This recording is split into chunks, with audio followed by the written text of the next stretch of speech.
6 months after my wife collapsed in her garden, I took her old Nikon camera to be repaired. It was the same camera she had carried through 30 years of journalism, the only thing of hers I could not bear to put away. But when the technician opened the body, his face went pale. He set down his tools, locked the front door, and pulled me into the back of his shop. "Your wife came to me before she died," he said. "She made me promise to show you this, but only if you brought the camera yourself." Then he handed me a memory card that had been hidden inside the lens mount. The first file was a video, time-stamped 2 weeks before she passed, and the person on that screen was my own son. I am deeply grateful you are here listening to this. Before we begin, drop a comment below and let me know where you are tuning in from right now. Your city, your country. I would love to connect with you. Also, a quick note. This account blends some fictional elements for storytelling and reflection purposes. Any similarity to actual names or places is entirely coincidental, but the lessons I am sharing, those are worth your time. Eleanor Aldridge. Ellie, to everyone who loved her, had been a photojournalist for the Post and Courier for 31 years. She covered hurricanes and housing crises, school board scandals, and shrimp boat protests. She had a Pulitzer nomination on her wall and dirt under her fingernails every Sunday, from the garden she loved more than any newsroom.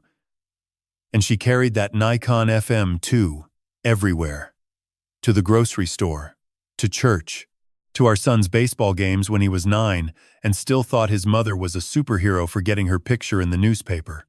She died on a Tuesday afternoon in May, collapsed in her garden between the sunflower rows she had planted that spring. The paramedics said it looked like a stroke. She was 64, had high blood pressure, took medication. Nobody questioned it. I was upstairs organizing old papers from a literature seminar I had not taught in 3 years, giving my hands something to do. By the time I heard the silence, the terrible absence of her humming in the garden, she was already on the ground. Nathan arrived 20 minutes after the ambulance. Drove down from Charlotte. 4 hours in half the time. He stood in the emergency room hallway with his tie loosened and his eyes red, gripping my shoulders, telling me everything was going to be all right. He handled the funeral, picked the flowers, wrote the eulogy, held my hand at the graveside, while I stood there, unable to feel my own legs. For 6 months, I moved through the house like a man walking underwater. The kitchen smelled like the cinnamon coffee she brewed every morning. Her reading chair still had the indent of her body. The dark room in the basement still smelled like fixer solution and old paper. I could not go down there. Could not face the silence where her voice used to echo off the concrete walls. The camera sat on the hallway shelf next to our wedding photograph. Some mornings I would stop and touch the scratches on the brass edges where the black paint had worn away, pretending I could still feel the warmth of her fingers on the metal. She had carried this camera through war zones and county fairs, through hospital corridors and oyster roasts on Folly Beach. On a Thursday in November, 6 months and 9 days after the funeral, I knocked it off the shelf reaching for a book. It hit the hardwood floor, and the shutter release jammed. Something inside the body rattled. Something that should not have been there. I could have set it back on the shelf and walked away the way I had walked away from every other piece of Ellie's life. But the unfamiliar weight, the rattle that did not belong, made me reach for my car keys instead. King Street in downtown Charleston was quiet for a November afternoon. The tourists had thinned after Halloween, leaving the sidewalks to locals. I parked 2 blocks south of Broad and walked past the antique shops, past the bookstore where Ellie spent entire Saturday mornings, past the cafe where we had our first argument about Faulkner versus Hemingway 43 years ago. She won. She always won. Frank Castellano's shop was tucked between a rare books dealer and a framing studio. The sign read, Castellano Camera and Repair, Est. 1,987 inches faded gold letters. The window held a collection of vintage cameras on green velvet. Frank and Ellie met in 1982. Both young photographers covering the same story. He had gone to Vietnam as a combat photographer, came home with a Purple Heart, and a tremor in his left hand that ended his field career. Opened the shop instead. Ellie trusted him with every camera she ever owned. He came to her funeral, stood in the back row, shook my hand and said something I did not hear, because I was not hearing anything those days. The bell chimed when I walked in. Frank looked up from behind the counter, 72 years old, silver hair pulled back, reading glasses low on his nose. Hank. He set down the lens he was cleaning. It has been a while. I placed the Nikon on the glass counter. The shutter is jammed. Something is rattling inside. Frank picked up the camera the way a doctor picks up a newborn. Both hands. Gentle. Deliberate. He reached for a precision screwdriver and began removing the base plate. He worked in silence for 2 minutes. Then his hands stopped. Not a pause. A full stop. The kind of stillness that has weight to it. He set down the screwdriver, removed his glasses, looked at the camera for a long moment. Then he looked up at me, and there was something in his eyes I had never seen before. Not surprise. Something much heavier.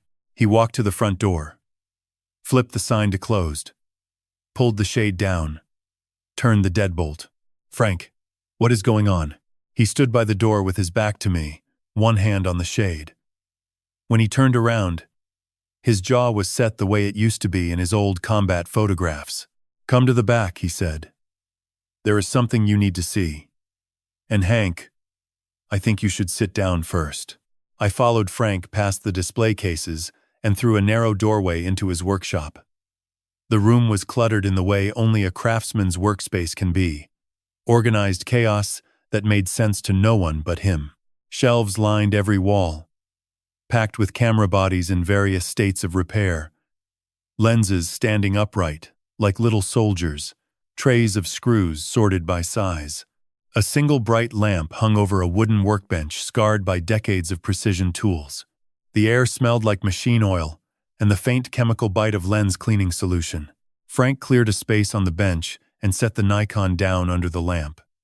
He pulled out a stool for me, then sat on his own and adjusted the light so it fell directly onto the open camera body. Look, he said. He pointed with the tip of his screwdriver at something inside the lens mount cavity. At first, I did not understand what I was seeing. A small rectangular module, no bigger than a thumbnail, mounted flush against the interior wall of the camera body. It was matte black, nearly invisible against the dark metal. A thin ribbon cable connected it to something deeper inside. What is that? Frank reached for a jeweler's loupe and handed it to me. Through the magnification, I could see the module clearly. A tiny glass lens on one end, a circuit board, a micro connector.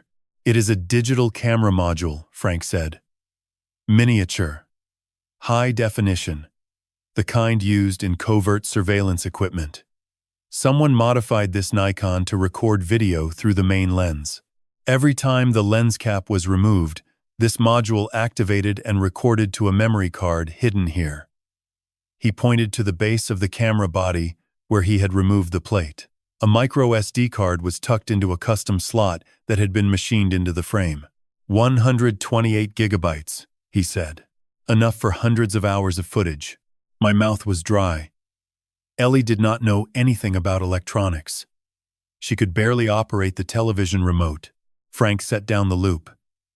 He did not look at me right away. Instead, he stared at the camera under the bright light, turning it slowly in his hands. Hank, I need to tell you something, and I need you to hear all of it before you say anything. I nodded. Ellie came to see me 6 weeks before she passed. Late March. She walked in on a Tuesday morning, right when I opened. She was carrying this camera and a brown envelope. She sat in that same stool you are sitting in now, and she told me she needed my help. He paused, rubbed the back of his neck with his hand. She asked me to install a recording device inside the Nikon. She had already purchased the module online. She needed someone who understood camera mechanics well enough to integrate it without changing the external appearance. She wanted it to look exactly like a normal FM2 from the outside. The workshop felt smaller suddenly. The lamp too bright. I asked her why. She would not tell me everything. She said she needed to record what was happening inside your house. And she said she needed proof of something she could not explain yet. She was scared, Hank. I had known Ellie for over 40 years and I had never seen her scared like that. Not during Hurricane Hugo. Not when she covered that shooting in North Charleston. This was different. This was fear that lived inside her. Frank stood up and walked to a small filing cabinet in the corner. He opened the second drawer and pulled out a brown envelope, the same one Ellie had brought. I realized. He set it on the bench but did not open it. She gave me instructions. Very specific instructions. She said if anything happened to her, if she got sick or had an accident or just did not come back, I was to wait. She said eventually you would bring the camera to me, maybe to get it repaired, maybe to sell it, maybe just to hold on to something of hers. But she told me only to show you what was inside if you brought it yourself. Why? She said if you brought the camera to me on your own, it meant you were ready. It meant you had reached the point where you were willing to face whatever she had left behind. If you sold it or threw it away, or let it sit on a shelf forever, then you were not ready. And she did not want to destroy you with something you could not handle. My hands were gripping my knees. I could feel the bones in my fingers. She came back 3 more times over the next 2 weeks. Each time I checked the module, downloaded the footage to make sure it was recording properly, and gave the camera back to her. The last time was April 3rd, 12 days before she collapsed. Frank sat back down. He opened his laptop, an older model he used for calibrating digital equipment, and inserted the micro SD card into a reader. I have not watched these files, Hank. Ellie made me promise I would not. She said the footage was for you and only for you. But she also said something else. He looked at me directly. She said, when you see what is on this card, you will understand why she was afraid. And she said, you need to act on it immediately. Do not wait. Do not try to handle it alone. The laptop screen flickered to life. A file directory appeared. 4 video files, 1 audio file, all dated from April. April, the month Ellie collapsed in her garden, between the sunflower rows. Frank's hand hovered over the trackpad. The first video is time-stamped April 2nd, 5 weeks before she passed. He clicked.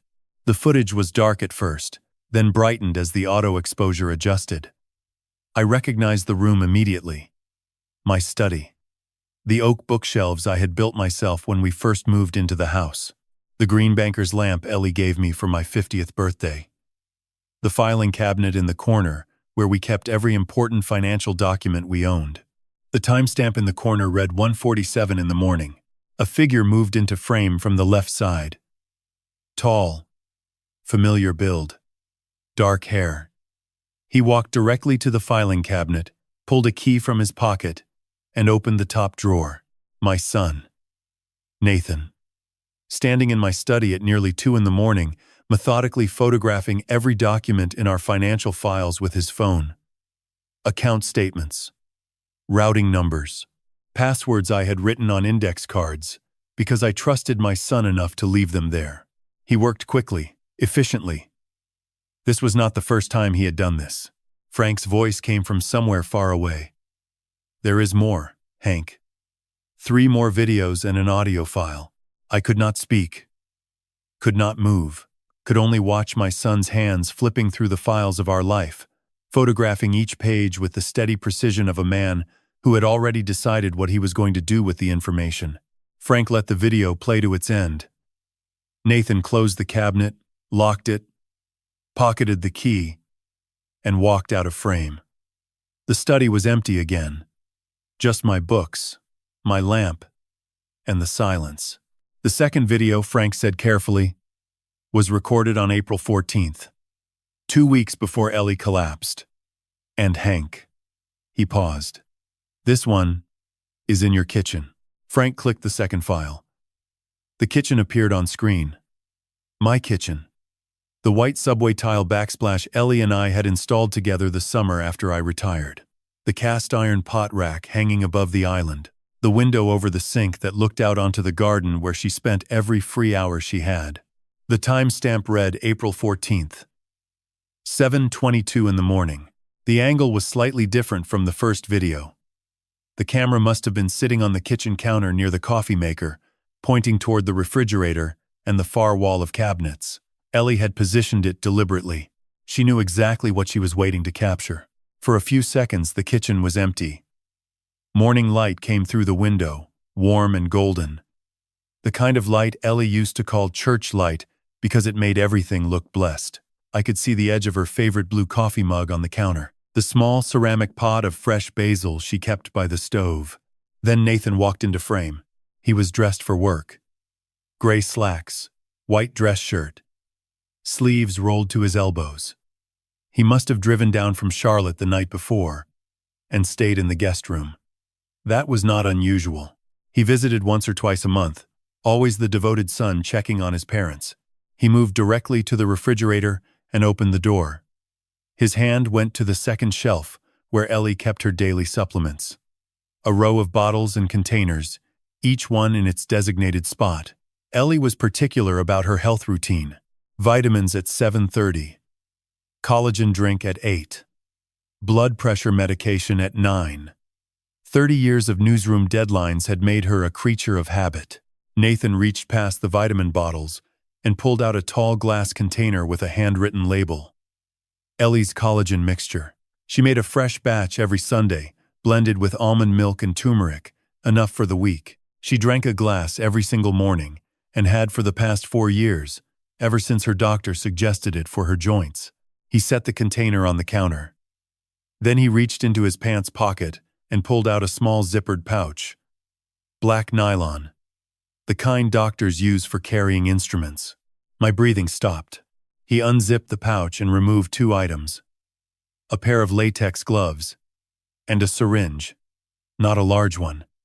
The kind used for precise measurements. It was already filled with a clear liquid. Nathan pulled on the gloves with practiced ease. No fumbling, no hesitation. He uncapped the syringe, inserted the needle through the silicone seal of the collagen container, and depressed the plunger slowly, steadily, the way someone does when they have rehearsed the motion.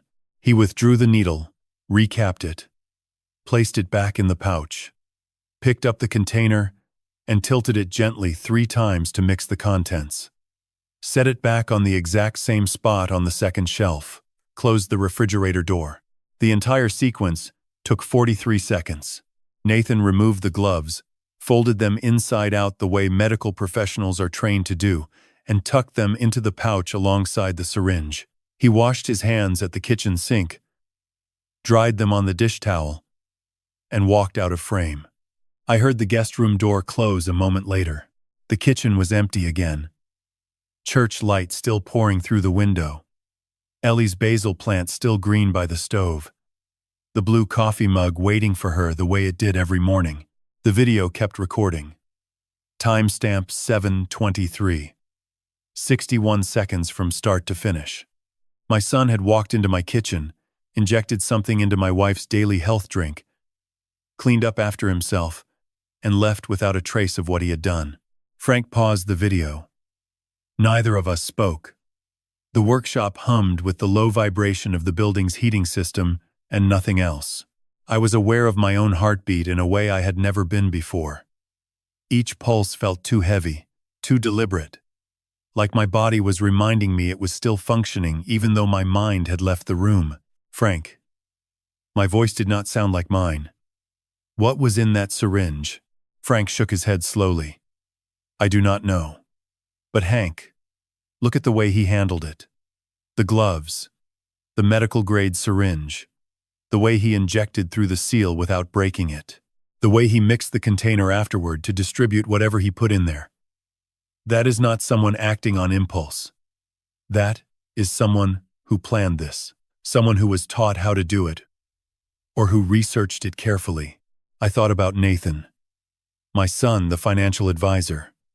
Not a doctor, not a nurse, not anyone who should know how to handle a syringe with that kind of precision. But he had moved, like someone who had practiced. Like someone who had done a dry run before the camera was ever installed. Ellie's collagen drink. The one she made every Sunday and drank every morning without fail. The one routine in her life that never varied. That anyone who knew her habits could predict, down to the hour. Nathan knew her habits. He had grown up watching them. The timestamp, I said. April 14th. Frank nodded. 14 days before she collapsed in the garden. 14 days. 2 weeks of my wife drinking her morning collagen, not knowing what her own son had put inside it. 2 weeks of sitting across from me at breakfast, pushing her reading glasses up her nose, talking about the garden, about the azaleas coming in early, about whether we should drive up to Asheville that summer, the way we always talked about and never did. 2 weeks of dying slowly while I sat 3 feet away and noticed nothing. Frank's hand was on the trackpad again. There is a third video, he said. And this one has audio. It was recorded the same night, April 14th. 9:47 in the evening. He looked at me the way he must have looked at soldiers in Vietnam before telling them something they could not unhear. Nathan makes a phone call in your kitchen. And someone answers. Hank, you need to prepare yourself for what you are about to hear. Frank clicked the third file. The kitchen again. But different now. Dark. The only light came from the small fixture above the sink, the one Ellie always left on at night because she said an empty kitchen felt lonely without it. The timestamp read 9:47 in the evening. Same day. April 14th. The camera must have been in the same position on the counter near the coffee maker. The angle captured most of the kitchen, the island, the breakfast nook, the window that was now a black mirror, reflecting the dim interior back on itself. Nathan walked into frame from the hallway. He was wearing different clothes now. Jeans and a dark pullover. His phone was already at his ear, and he was pacing the way he always did when he was on a call, a habit he had picked up in college and never lost. Back and forth between the island and the stove, his free hand gesturing at nothing. The audio was surprisingly clear. Ellie must have placed the camera close enough to the area where Nathan typically stood. She knew his pacing pattern. She knew exactly where he would be. A woman's voice came through the phone speaker. Tinny, but audible. I recognized it immediately.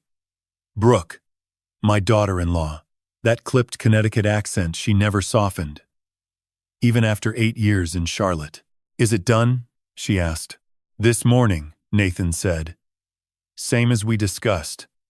Through the seal into the collagen. She will not taste anything. The compound is odorless. And you are sure about the dosage? Victor said. The concentration has to be exact or it could trigger symptoms too early. Victor. A name I did not recognize. Not then. I used exactly what he measured out. Synthetic insulin. Rapid-acting analog. At this concentration, it will cause progressive hypoglycemic episodes over the next 10 to 14 days. Dizziness, confusion, fatigue, and then a severe crash. Looks identical to a stroke in someone her age with her medical history. My fingers had gone numb. I was gripping the edge of Frank's workbench so hard that the wood was cutting into my palms, but I could not feel it. Brooke's voice came again. Quieter this time. And no one will test for it? Why would they? She is 64. High blood pressure. On medication. The emergency room will see a woman who had a stroke. They will run a CT scan, maybe an MRI. Standard protocol. Insulin metabolizes in the body. Unless someone specifically orders a C-peptide test or an insulin antibody panel, and they would have no reason to, it disappears. Victor confirmed it. Twice. There was a pause. I could hear Brooke breathing on the other end. Then she said, What about after? The timeline? Nathan stopped pacing. He leaned against the counter, directly facing the hidden camera without knowing it. I could see his face clearly now. My son's face. The face I had watched grow from a baby to a boy to a man. The face I had bragged about to colleagues at faculty dinners. There was no anguish in it, no conflict, just focus. The same expression he wore when he was working through a spreadsheet. After Mom, Dad will fall apart. You have seen how he is. He still organizes papers from a class he has not taught in 3 years. Without her, he will not function.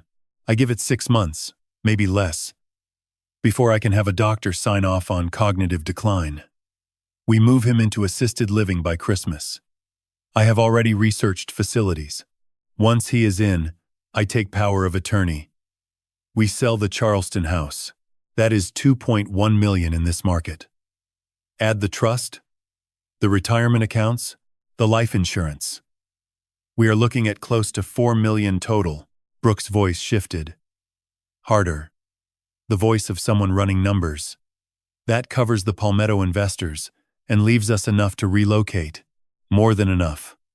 We clear the fund, pay back the clients who are asking questions, and we disappear for a while. Zurich first. Then, we figure out the rest. And your father? What happens to him in the facility? Nathan's laugh was short. Not cruel exactly. Worse than cruel. Indifferent. He will be fine. He will sit in a room and read his books and talk about Faulkner to nurses who do not care. He will not even realize what happened. That is the beauty of it, Brooke. Dad trusts me completely. He gave me access to every account, every password, every document. He will sign whatever I put in front of him, because that is what he does. He trusts. The word hit me like a fist to the sternum. Trusts. Present tense. As though my trust was a tool he had been using all along. A vulnerability he had identified. And exploited the way he exploited his clients through Palmetto Capital. Brooke was quiet for a moment. Then, almost a whisper.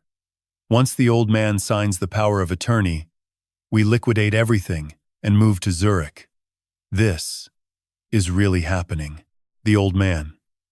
My daughter-in-law called me the old man. Not Dad, not Hank, not your father. The old man. A problem to be managed.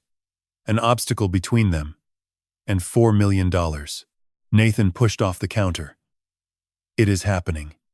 It has to. The Palmetto situation is not going to hold. The Jennings family is already asking questions about their returns. The Okafor account is 3 months overdue. If this unravels before we are clear, we are looking at federal charges. Both of us. I know, so we follow the plan. Mom first, then Dad. Clean, quiet. No one suspects the devoted son who drove 4 hours to hold his father's hand at his mother's funeral. The call ended. Nathan stood in the dark kitchen for a long moment, staring at his phone. Then he slid it into his pocket, turned off the light above the sink, and walked out. The kitchen went completely dark. The video kept recording. Timestamp 9:53. 6 minutes of conversation that had rewritten the entire history of my family. Frank stopped the playback. The laptop screen went still. The workshop was silent, except for the heating system and the sound of my own breathing, which had become something I had to concentrate on, like a man reminding himself how lungs work. Frank did not look at me. He was staring at the laptop, both hands flat on the workbench. When he finally spoke, his voice was thick. There is one more video, Hank. Time stamped the day she collapsed. And there is an audio file she recorded herself. He turned to me slowly. The day she collapsed. You need to decide if you want to see it. I did not want to see it. Every cell in my body was telling me to stand up, walk out of that workshop, get in my car, and drive until I ran out of road. But Ellie had set this up. She had planned every piece of it. The camera, the positioning, the instructions to Frank, the condition that I had to bring it myself. She had done all of that, knowing what I would see, knowing it would destroy me. And she had done it anyway, because whatever came next on that screen was something I needed to know. Play it, I said. The fourth video opened onto a different view. The garden. Ellie's garden. Seen through the kitchen window at first. And then the angle shifted slightly, as if someone had adjusted the camera's position on the counter to capture as much of the backyard as possible through the glass. The timestamp read May 1st, 3:27 in the afternoon. I knew this day. I had lived this day. I had replayed it in my memory 1,000 times in the 6 months since, trying to find the moment I should have noticed, the second I should have come downstairs, the sign I should have seen. The garden was in full spring. The azaleas along the back fence were blooming in waves of pink and white. The vegetable beds Ellie had planted in March were coming up strong, tomato cages already in place, basil thick enough to see from the window. And in the center of it all, the sunflower rows. 3 rows of them, tall and golden, swaying slightly in whatever breeze had come through Charleston that afternoon. Ellie was there. Alive. Moving. Wearing her green gardening apron and the wide-brimmed straw hat I had bought her at the farmer's market on Marion Square. She was holding the garden hose, watering the sunflowers one by one, moving slowly down the row the way she always did, talking to the plants. I could not hear what she was saying through the glass, but I knew. She talked to her sunflowers the way other people talk to their dogs. Told them they were doing a good job. Told them to stand up straight. I pressed my hand against my mouth. 6 months of not seeing her move. 6 months of still photographs and frozen memories. And here she was, alive on a laptop screen in the back of a camera repair shop, watering her sunflowers on the last afternoon of her life. She stopped at the end of the second row, set the hose down, reached up, and pressed her hand against her forehead. A small gesture, the kind of thing you do when a headache comes on suddenly or when the sun gets in your eyes. Then she swayed, just slightly, like a tall plant in a wind that was not there. She reached for the garden stake beside her. Missed it. Her hand closed on air. Her knees buckled, and she went down between the sunflower rows, falling sideways into the dark soil she had turned and composted and tended every week for 20 years. The straw hat rolled off her head and came to rest against the base of a sunflower stalk. I could not breathe. Beside me, Frank was completely still. The camera kept recording through the kitchen window. Ellie was on the ground, not moving. The garden hose lay next to her, water still running, pooling in the soil around her shoes. And then I saw him, Nathan, standing at the kitchen window. He must have been just out of frame to the right. He stepped into view, looking out at the garden, looking at his mother on the ground. He did not run to the door, did not shout, did not reach for his phone. He just stood there at the window, watching. Then he pulled his phone from his pocket and made a call. Not to 911. He held the phone to his ear and spoke 2 words. It's happening. A pause. Then Brooke's voice, faint but audible through the phone. How long? Just now. She went down maybe 30 seconds ago. You need to wait. Victor said at least 5 minutes. Maybe more. You have to be sure before you call anyone. Nathan checked his watch. A casual gesture. The same way you check the time when you are waiting for a bus or timing something on the stove. He looked back out the window at his mother lying in the garden. The minutes passed on the timestamp. 3:28. 3:29. 3:30. I counted with him. Each minute was a lifetime. Each minute was my wife, on the ground in her own garden, while our son stood 10 feet away and waited. 3:31. Nathan shifted his weight, checked his watch again. 3:32. He picked up a glass from the counter, drank water, set it down, looked out the window. 3:33. Ellie had not moved. The water from the hose had reached her hand now, pooling around her fingers in the dark soil. 3:34. Nathan pulled his phone out again. This time he dialed, but not Brooke. 911. What is your emergency? And then his voice changed. Completely. Instantly. The flat, clinical tone was gone. In its place was panic. Terror. The voice of a son who had just found his mother collapsed in the garden. My mother. Please. You have to help. She collapsed in the garden. She is not moving. I do not know what happened. Please. Send someone. The operator asked questions. Nathan answered them perfectly. Gave the address. Described her position. Said he was checking for a pulse. I watched him walk out the back door. Phone pressed to his ear. And kneel beside Ellie for the first time. 8 minutes after she fell. 8 minutes. The video kept recording after Nathan left the kitchen. The empty room.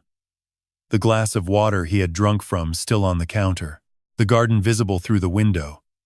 Nathan now crouching beside Ellie, performing the role of the devastated son for the 911 operator and the neighbors who would arrive before the ambulance. Frank stopped the video. The screen went black. I sat in that workshop chair and stared at nothing. My hands were in my lap and they were shaking. Not trembling, but shaking. The way your whole body shakes when you have been in cold water too long and your muscles stop listening to your brain. 8 minutes. My son had watched his mother collapse, and he had waited 8 minutes. He had called his wife first. He had checked his watch. He had drunk a glass of water. And then he had called for help and performed grief so convincingly that I had held his hand at the funeral and thanked God that my son had been there when it happened. Frank's voice reached me from what felt like a very great distance. Hank. I could not answer. Hank, there is something else. Ellie left something in your house. In the darkroom. She told me about it when she came to see me in March. She said if you ever saw these videos, you would need to go down to the darkroom. She said you would understand when you got there. The darkroom. The one room in the house I had not entered since she died. The room that still smelled like her. The room where she had spent decades pulling images out of darkness and making them visible. She had left something for me in the one place she knew I would not go until I was ready. Go home, Hank. Frank said quietly. Go to the darkroom. And then call me. I do not remember the drive home.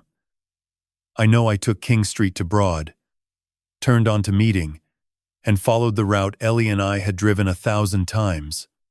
But the streets passed, without registering. My hands were on the wheel and my eyes were on the road, and none of it reached the part of my brain that was still watching my son drink a glass of water while his mother lay in the garden. The house was dark when I pulled in. I stood in the hallway for a long time. The basement door was at the end of the hall, past the kitchen, past the spot where Ellie used to leave her gardening shoes in a neat pair by the back door. They were still there, caked with dry soil from May 1st. The day she went into the garden and did not come back, I opened the basement door. The stairs were narrow and steep. The handrail was smooth from decades of use. Ellie had gone up and down these stairs thousands of times, carrying trays of chemicals, rolls of film, prints still wet from the wash. The smell hit me before I reached the bottom. Fixer, solution, acetic acid, and underneath it, fainter, lavender, the hand soap she kept on the small sink in the corner. 6 months, and it was still there, waiting for her, the way everything in this house was still waiting.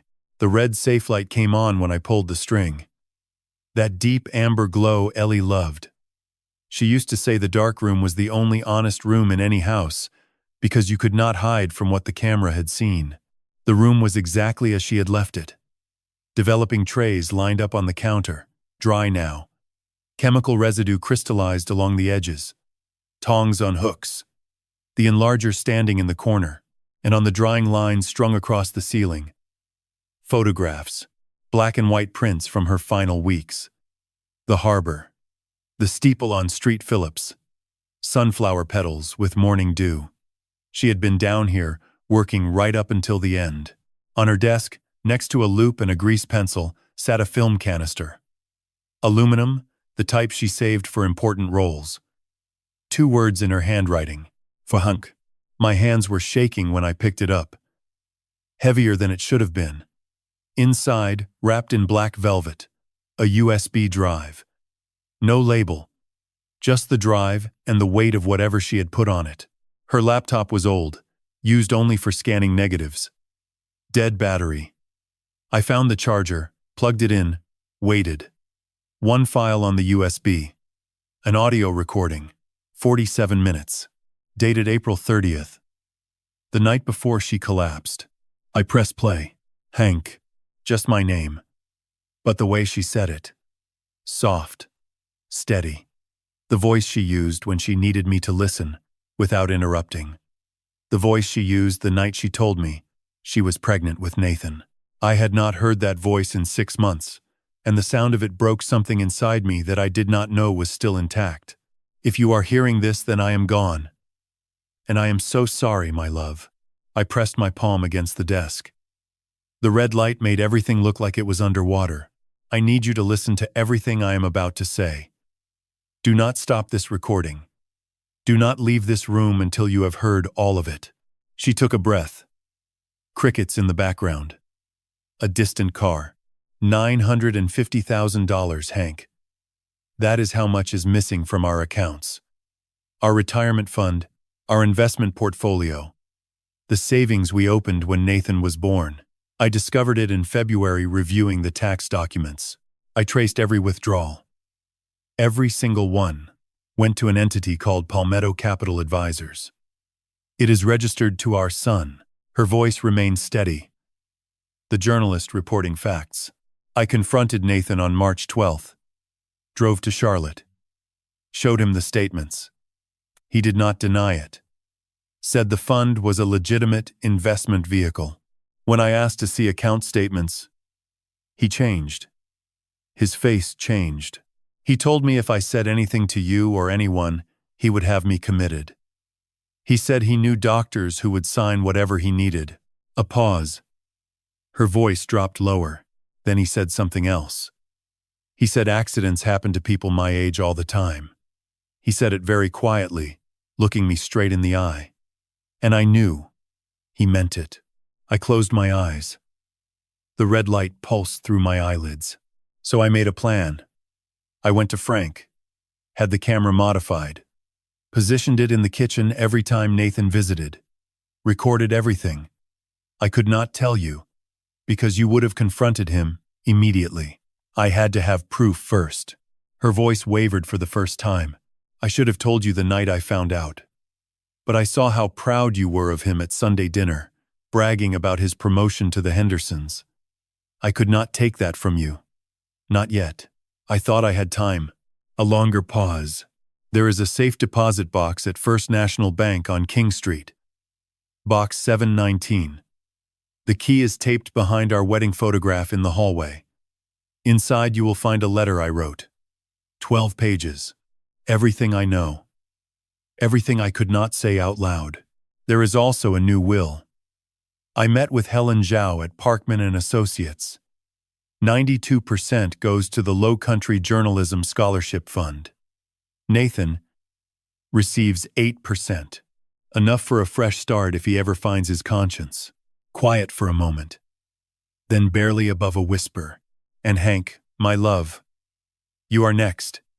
He told Brooke on the phone last week that, once I am gone, you will be easy.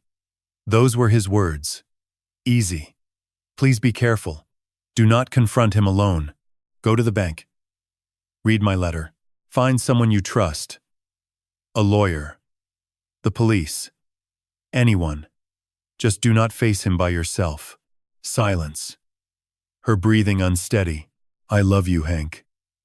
I have loved you since you quoted Atticus Finch on our first date and got the page number wrong. I have loved you through 42 years. And I love you now. Even though I am probably not there to say it anymore. Her voice broke completely. Forgive my silence. I just wanted you to have a few more peaceful mornings without knowing what our son has become. A soft click. The recording ended. The dark room was silent. The red light hummed. The photographs on the drawing line swayed in a draft I could not feel. And somewhere above me, in the hallway, behind a wedding photograph of a young couple who had no idea what was coming, a small key waited for me to find it. I climbed the stairs from the dark room and stood in the hallway. The wedding photograph hung where it had always hung, between the coat closet and the kitchen door. I lifted it off the nail and turned it over. A single key, small and silver, taped to the brown paper backing. Ellie's handwriting on a tiny label. Box 719, FNB, King Street. I held the key and looked at the photograph. 1982. I was 24. She was 22. I wore a gray suit already too tight in the shoulders.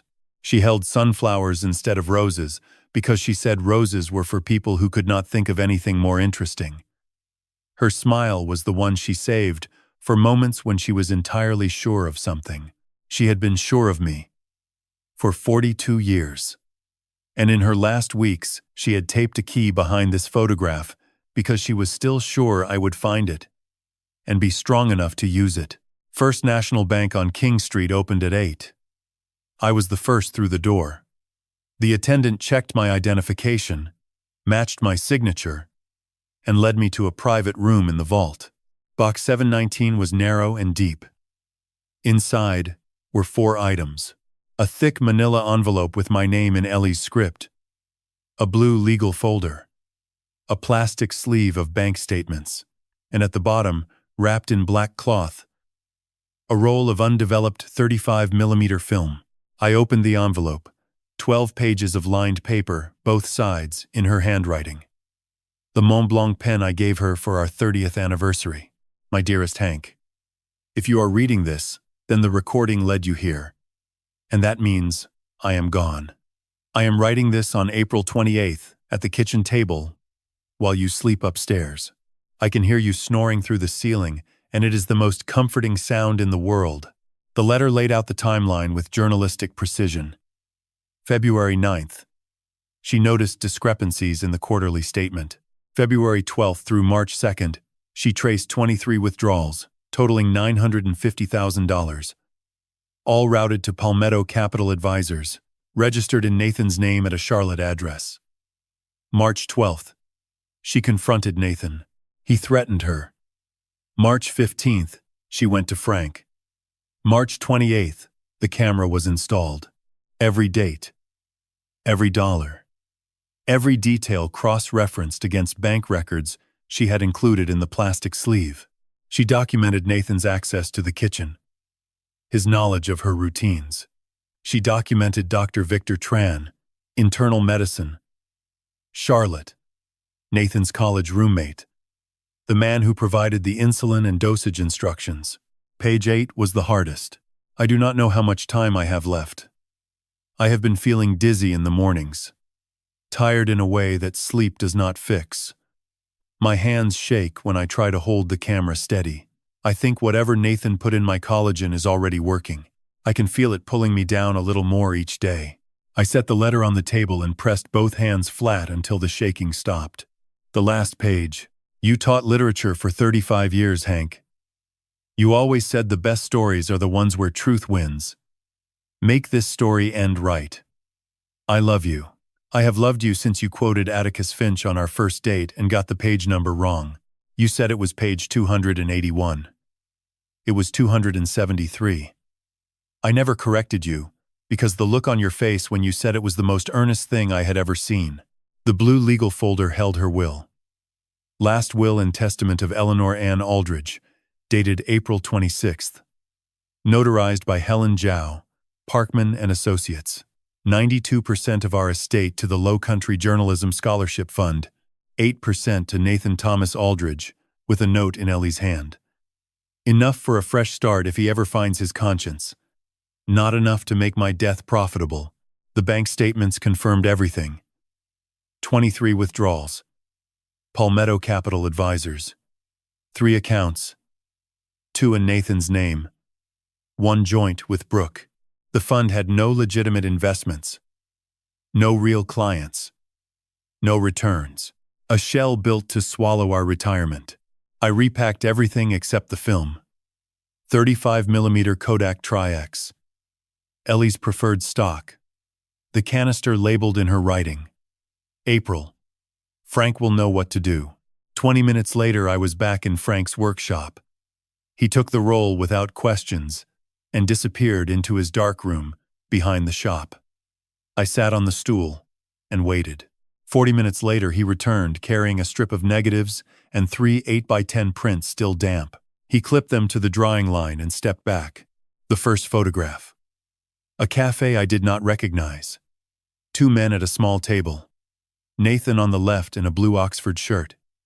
Across from him, a man I had never seen. Asian, mid-40s, wire-rimmed glasses, white coat with an identification badge. Between them on the table, a small glass vial and a white envelope thick with cash. "Dr. Victor Tran," Frank said, reading the badge through a loop. "Providence Medical Group. Charlotte." The second photograph. Nathan's black BMW. The glove compartment open. Inside, an insulated medical pouch and a pharmaceutical box. I could not read the full label, but the word insulin was clear. The third photograph. A document on what looked like Nathan's desk. I leaned closer. A life insurance policy. Pacific Southern Mutual. $1.2 million. Insured. Henry Robert Aldridge. Beneficiary. Nathan Thomas Aldridge. My signature at the bottom, except I had never signed it. Never heard of Pacific Southern Mutual.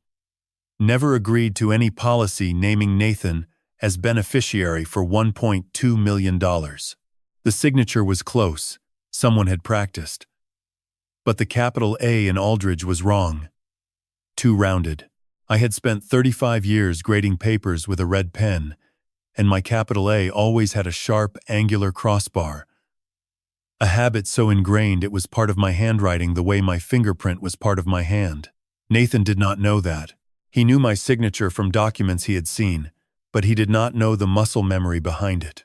Ellie had known. She had spent 42 years watching me write, and she had photographed the forgery in the kind of sharp, undeniable detail that only a woman with 3 decades of photojournalism training could produce.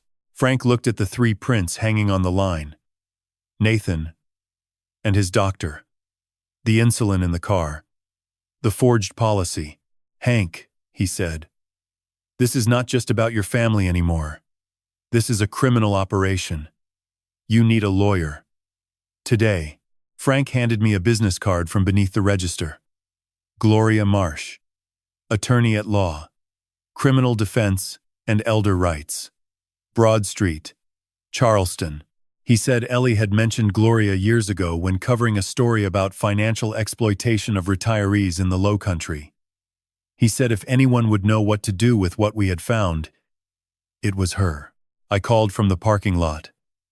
My hands were steady for the first time in hours, not because the shaking had stopped, but because something had shifted inside me. Fear was still there. Grief was still there, but underneath both was something harder, something that felt like purpose. Gloria answered on the second ring. I told her my name, that Frank Castellano had referred me, that my wife had passed 6 months ago, and I had found evidence suggesting it was not natural. A pause. Then she said, "Come to my office now. Bring everything." Her office was on the 3rd floor of a building on Broad Street, above a real estate firm, across from a sandwich shop where Ellie and I used to eat after Saturday walks. Gloria Marsh was 55, short gray hair that looked self-cut, reading glasses on a chain. Her office was small, practical, every surface covered with files and legal pads, a coffee maker in the corner that ran 20 hours a day. No diplomas on the wall, just a photograph of a younger Gloria on the State House steps. She pointed to a chair. "Sit. Talk. Start from the beginning." I talked for 45 minutes. The camera, the memory card, the 4 videos. Nathan in the study, at 1:47 in the morning, the syringe and the collagen, the phone call with Brooke, the 8 minutes at the kitchen window, Ellie's voice memo, the safe deposit box, the letter, the will, the photographs, the forged insurance policy. Gloria listened without interrupting, took notes on a yellow legal pad, occasionally paused the videos to replay a section. When I finished, she removed her glasses. "Mr. Aldridge." I have practiced law in Charleston for 27 years. Elder exploitation, financial abuse, criminal defense. I have seen sons steal from their mothers and daughters, forge their fathers' signatures. But I have never seen anything this systematic or this well documented. She tapped the screen where Nathan's face was frozen. Your wife built a case that most prosecutors would spend a year assembling. She did it in 6 weeks while being poisoned. She flipped to a clean page and wrote in sharp block letters, 6 steps. We follow them exactly. 1. Do not contact Nathan. If he reaches out, keep it light. You are grieving, tired, not ready to discuss finances. Buy time without raising suspicion. 2. We petition for exhumation. Synthetic insulin at the concentration. Nathan discussed, leaves traces in tissue. Heart, liver, kidneys. A forensic pathologist can detect exogenous insulin months after death. 3. I am calling the FBI. Your son operated a fraudulent fund across state lines. South Carolina to North Carolina. Federal jurisdiction. Wire fraud, securities fraud, embezzlement. 4. We verify the new will with Helen Zhao. Attorney to attorney. Confirm it is properly executed, and Nathan has no knowledge of it. 5. Record every interaction with your son. South Carolina is a one-party consent state. You can legally record any conversation you are part of. 6. She underlined it twice. Do not sign anything Nathan puts in front of you. Power of attorney, financial documents, anything. Tell him your lawyer needs to review it. Use me as a shield. She set down the pen. These 6 steps give us a foundation. But I need you to understand clearly. What your son did to your wife is homicide. What he is planning for you is conspiracy to commit homicide. We need law enforcement now. She picked up her phone. I have a contact at the FBI field office in Columbia. Special Agent Diana Reeves. Financial crimes and elder exploitation. Thorough, fast, and she does not let cases die. The phone rang twice.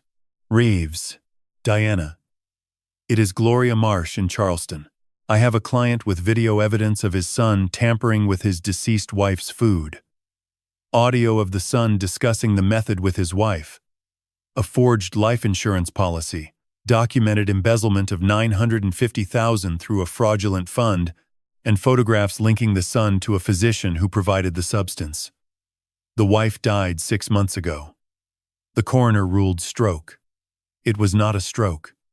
And my client is the next target. Silence. Then Reeves. How soon can you get me the evidence? Copies in your office by tomorrow morning. Do it. I will open a preliminary investigation tonight. And Gloria, tell your client not to go home alone. If the son is as calculated as you describe, the moment he senses something has changed, he will move. Gloria hung up and looked at me. Diana Reeves is one of the best agents I have worked with. For the first time since Frank's shop, I felt something other than grief and horror. Not hope exactly. Something closer to the feeling, when you realize you are no longer falling. You have not landed yet, but the descent has stopped. My phone rang. Nathan's name on the screen. Gloria held up her hand. Answer it. Keep it normal. Step 1. I picked up on the 4th ring. Hey Nathan. Dad. Finally. I have been trying to reach you. Sorry. Been busy with some of your mom's things. A pause. Then warmer. The devoted son. That is why I am calling. I think it is time we get your affairs in order. Power of attorney. Account access. You are 66, Dad. We need to be prepared. Gloria watched me, pen poised. I appreciate that. But I am not ready yet. Dad, I am coming this weekend. Bringing paperwork. We will go through everything together. His tone hardened. The way a door closes when someone stops asking and starts telling. This weekend is not great, Nathan. I will be there Saturday. We need to talk. He hung up. I stared at the phone. Gloria had written every word. "He is accelerating," she said quietly. "We do not have as much time as I thought." Gloria Marsh called me at 7:15 the next morning. Her voice was calm but direct, the way a surgeon might sound before explaining where the first incision would go. She told me that Agent Reeves had already assigned a forensic accountant to trace every dollar that had moved through Palmetto Capital Advisors. The preliminary results would take 72 hours. In the meantime, Gloria needed me to do something that went against every instinct I had as a father. She needed me to talk to Nathan. Not confront him. Not accuse him. Talk to him the way I always had, like a retired professor who trusted his only son with everything. Because South Carolina was a one-party consent state, and every word Nathan said to me on the phone could be recorded and submitted as evidence in federal court. I sat at the kitchen table for nearly an hour after she hung up. The same kitchen where Nathan had stood in latex gloves and injected poison into my wife's collagen drink. The morning light came through the window above the sink and fell across the counter in a long, pale stripe.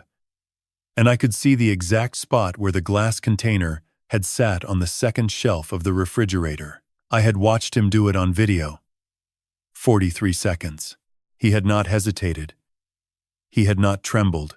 He had folded the gloves inside out the way a man folds a napkin after dinner. And he had washed his hands. And he had left. Now, I was supposed to call that same man and pretend I did not know. Gloria had installed a recording application on my phone. It saved every call automatically to an encrypted cloud server that both she and Agent Reeves could access in real time. She walked me through the rules. Do not ask leading questions. Do not mention evidence. Do not say anything that could be interpreted as entrapment. Let him talk. Let him fill the silence. People who are hiding something cannot stand silence, she said. It terrifies them more than accusation. I dialed Nathan's number at 9:45. He answered on the second ring, which told me he had been waiting. His voice was warm and familiar. The same voice that had once read bedtime stories to his younger sister. The same voice that had called me every Sunday from Chapel Hill during his undergraduate years. "Dad," he said, "I have been worried about you. You sounded strange yesterday." I told him I was fine. Just tired. "The house felt too quiet without your mother," I said, and that part was not acting. He shifted the conversation within 2 minutes. He told me he had been thinking about my situation, about the house, about my finances. He said he had spoken with a colleague at his firm, a man named Jennings, who specialized in estate transitions for aging parents. Jennings could structure a trust transfer that would protect the property from taxes and probate. All I needed to do was sign a limited power of attorney so Nathan could begin the paperwork before the end of the fiscal quarter. He used the phrase fiscal quarter, the way a doctor uses the word procedure, wrapping something sharp inside something soft. I played my part. I told him it sounded complicated. I told him I did not understand these things the way his mother had. "Ellie always handled the money," I said. "I just signed where she pointed." Nathan laughed. "That is exactly why you need help now, Dad. You should not be doing this alone. I can fly down this weekend, and we can sit together and go through everything. I will bring the documents. It will take 30 minutes. Then you can go back to your garden and your books and not worry about any of it. 30 minutes. That was how long he needed to dismantle everything Ellie and I had built over 41 years. A signature here, an initial there, and the house on Trad Street would begin its journey toward a wire transfer, toward Palmetto Capital, toward whatever hole he and Brooke had dug for themselves with other people's money. I wanted to scream. I wanted to say his name, the way a judge says it before sentencing. But Gloria's voice was in my head. Let him talk. Let him fill the silence. So I paused. I let 3 full seconds pass without speaking, and Nathan rushed in to fill them. He told me Jennings had already prepared a draft. He told me the house was worth more now than it had been in years, that the Charleston market was at a peak, and that waiting would only lose value. He told me he had found a buyer, someone from Connecticut, who was willing to pay $2.1 million. He told me this as casually as if he were reading a weather forecast, and I understood then that the buyer was not a stranger. The buyer was Brooks' contact. The entire pipeline had been built long before Ellie collapsed in the garden. I said I would think about it. Nathan's tone shifted. It did not harden exactly, but the warmth receded by 1 degree, the way water cools when a cloud passes over. "Dad," he said, "I am trying to help you. I do not want to see you make a mistake because you waited too long. The market does not wait for grief." I told him I appreciated his concern. I told him I would leave the porch light on this weekend. After he hung up, I sat in the silence he could not tolerate. The recording application showed 14 minutes and 37 seconds. Gloria called within the hour. She had listened to the entire conversation in real time with Agent Reeves. The forensic accountant had already confirmed 3 offshore transfers from Palmetto Capital to a numbered account in Zurich, totaling $412,000. Nathan's mention of Jennings matched a name that had appeared in the Palmetto Capital filing documents, and his reference to a Connecticut buyer aligned with a property record Reeves had flagged under Brooks' maiden name. Gloria said Nathan was building his own cage, wire by wire, word by word. She told me to rest. She told me the weekend would be difficult. Then she said something that stayed with me long after I turned off the lights. "He is coming to Charleston to take your home, Hank. But what he does not know is that he is walking into a room where every wall is made of evidence." Nathan's rental car pulled into the driveway at 11:14 on Saturday morning. I watched from the upstairs bedroom window, standing far enough back that the curtain hid everything except my eyes. He drove a black sedan, not his own BMW, which meant he had flown in and rented at the airport. He sat in the driver's seat for nearly a full minute before stepping out, checking his phone, typing something with both thumbs, then sliding the phone into his jacket pocket. He carried a brown leather briefcase in his left hand. I had given him that briefcase for his law school graduation 15 years ago. Now it held the documents that would sign away everything his mother and I had spent 4 decades building. Gloria had spent the previous 2 days preparing the house. An FBI technical team had installed 3 pinhole cameras on Thursday afternoon while I sat on the front porch pretending to read a novel. One camera was concealed inside the smoke detector in the living room. Another was embedded in the bookshelf clock in my study. A third was mounted behind a decorative plate in the kitchen, angled to capture the entire counter and dining area. Every camera fed directly to a mobile surveillance van parked on Lagar Street, 2 blocks east, where Agent Reeves and 2 forensic analysts monitored the feeds in real time. Gloria herself was seated in her car on Church Street, listening through an earpiece connected to the living room microphone. I opened the front door before Nathan reached the porch steps. I wanted him to see a father who had been waiting, eager, perhaps a little lonely.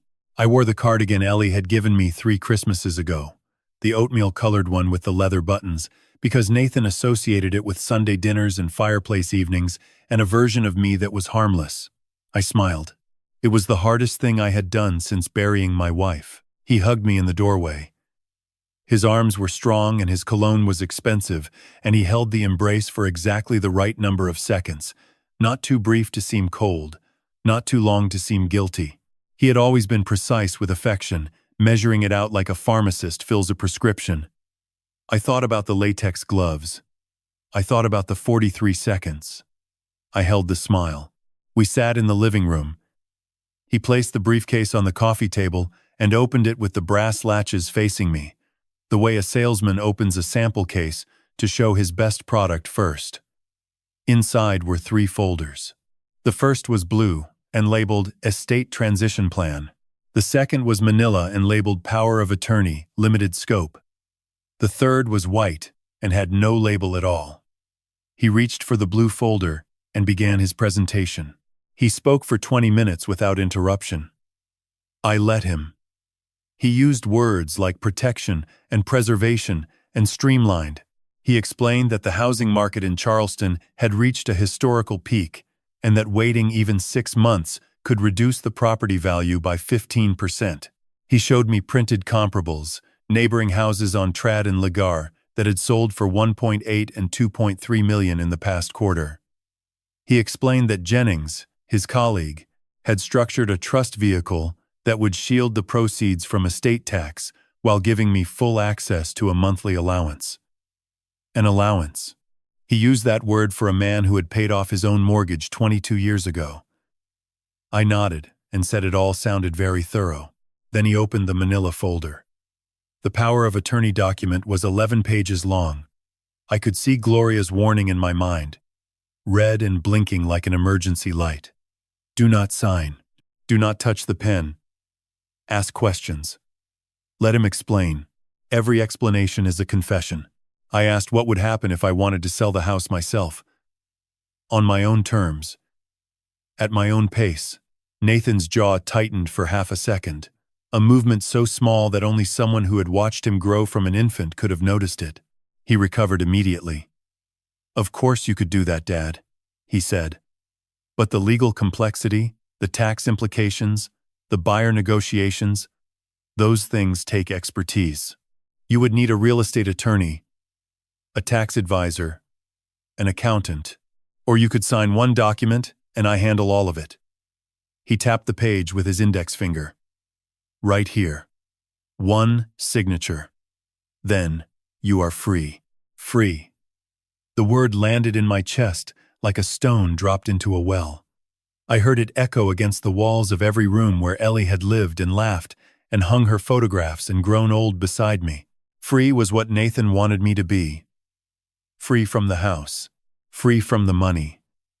Free from the evidence. I told him I needed to use the bathroom.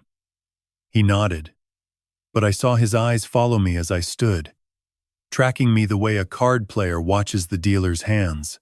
I walked down the hallway slowly, past the wedding photograph where the key had been taped, past the door to the basement darkroom, and I closed the bathroom door behind me and stood with my back against it and breathed. Gloria's voice came through the small earpiece she had fitted me with that morning. He mentioned Jennings again. Reeves has everything. Stay the course. When I returned, Nathan was standing by the bookshelf in my study. His hand was resting on the spine of a leather-bound atlas, but his eyes were not on the books. They were on the clock that concealed the second camera. He was not looking at the time. He was looking at the angle. He tilted his head the way a man does when something familiar suddenly appears unfamiliar. When a shape that should be ordinary contains a shadow that does not belong. He turned to me and smiled, but the smile did not reach his eyes. I think your clock might be broken, Dad, he said. The second hand is not moving. I glanced at the clock and felt my pulse jump. He was right. The technical team had stopped the mechanism to prevent the ticking from interfering with the microphone. A dead clock in a living room. A detail so small it should have meant nothing. But Nathan noticed everything. That was how he had stolen $950,000 without leaving a single paper trail. That was how he had measured insulin into a syringe and folded his gloves inside out and waited 8 minutes before calling for an ambulance. He picked up his briefcase. I will leave the documents with you, he said. Take your time. Read everything. I will be at the hotel until Monday. His voice was still warm, but the temperature had dropped by 1 degree, the same shift I had heard on the phone 5 days ago. He kissed my forehead at the door, and I watched him walk to the rental car, and I saw him pause before starting the engine and look up at the house the way a man looks at a building he is calculating how to demolish. Gloria called within 3 minutes. Reeves wants to move the timeline up, she said. He noticed the clock. We may not have until Monday. Nathan came back that same evening. No phone call. No warning. Just headlights sweeping across the living room curtains at 9:47. And the sound of a car door closing with the kind of controlled force that tells you a man is trying very hard not to slam it. I was sitting in Ellie's chair by the window. The green wingback she had reupholstered herself the spring before she died, and I watched his silhouette move up the walkway through the gap between the curtain and the frame. He was not carrying the briefcase. His hands were empty, and somehow that frightened me more than any document he could have brought. Gloria had anticipated this. 3 hours earlier, after Nathan left, she and Agent Reeves had recalibrated the plan in a conference call I listened to from the kitchen. Reeves had dispatched a second technical team to replace the clock in my study with an identical model, one that ticked properly, its camera concealed behind a functioning mechanism. They had also added a fourth camera in the hallway, embedded inside the thermostat housing, covering the front door and the path to the study. The surveillance van on Lagar Street now held 4 agents instead of 2. Gloria reminded me of the rules. Do not provoke. Do not accuse. If he threatens you physically, say the word garden, and the team will be through the front door in under 40 seconds. I opened the door before he knocked. He stood on the porch with his hands in his pockets, his collar turned up against the October chill, and for one terrible moment, he looked exactly like the boy who used to stand in that same spot waiting for me to drive him to Saturday morning soccer practice. The resemblance lasted less than a second. Then I saw his eyes, and the boy was gone. I was in the neighborhood, he said. I thought we could talk. It was a lie, and we both knew it. His hotel was on Meeting Street, 8 blocks away, and nobody takes a casual walk to their father's house at 10 o'clock at night to discuss paperwork. But I stepped aside and let him in, because the cameras were running and the agents were listening, and Gloria was parked on Church Street with her hand on her phone. He walked past the hallway thermostat without looking at it. He went straight to the study, as if drawn by something he could not name, and he stood in front of the bookshelf and looked at the new clock. The second hand swept in a smooth, continuous arc. He watched it for 5 full seconds. Then his shoulders dropped by half an inch, a release of tension so slight that only a father would notice it. He turned and sat in the leather chair across from my desk, the chair Ellie used to call the confession booth, because every difficult conversation in our family had happened in it. Dad, he said, I need to be honest with you about something. I sat down behind the desk and folded my hands the way I used to, when a student came to office hours with a problem they did not know how to articulate. I nodded. He leaned forward. His elbows rested on his knees, and his fingers were laced together, and his voice dropped to the register people use in hospitals and churches. The register designed to make terrible things sound gentle. The firm is in trouble, he said. Palmetto Capital. We made some investments that did not perform. I have clients who are expecting returns that do not exist. Jennings and I have been covering the gaps, but the numbers are getting too large. He paused. I need the house, Dad. I need the money from the sale to fill a hole that is going to swallow me if I do not act by the end of the month. I am not asking for myself. I am asking because if Palmetto collapses, I go to prison, and Brooke loses everything, and your grandchildren grow up visiting their father through glass. He delivered this speech with the precision of a closing argument, every pause calibrated, every word chosen for maximum emotional leverage. Grandchildren, glass, prison. He was building a cage around me with guilt, and the walls were made of the love I had for a version of him that no longer existed. I wanted to tell him that I had already seen what prison looked like for him, that I had watched him inject poison into his mother's drink, that I had heard him call me the old man, that I knew about Zurich.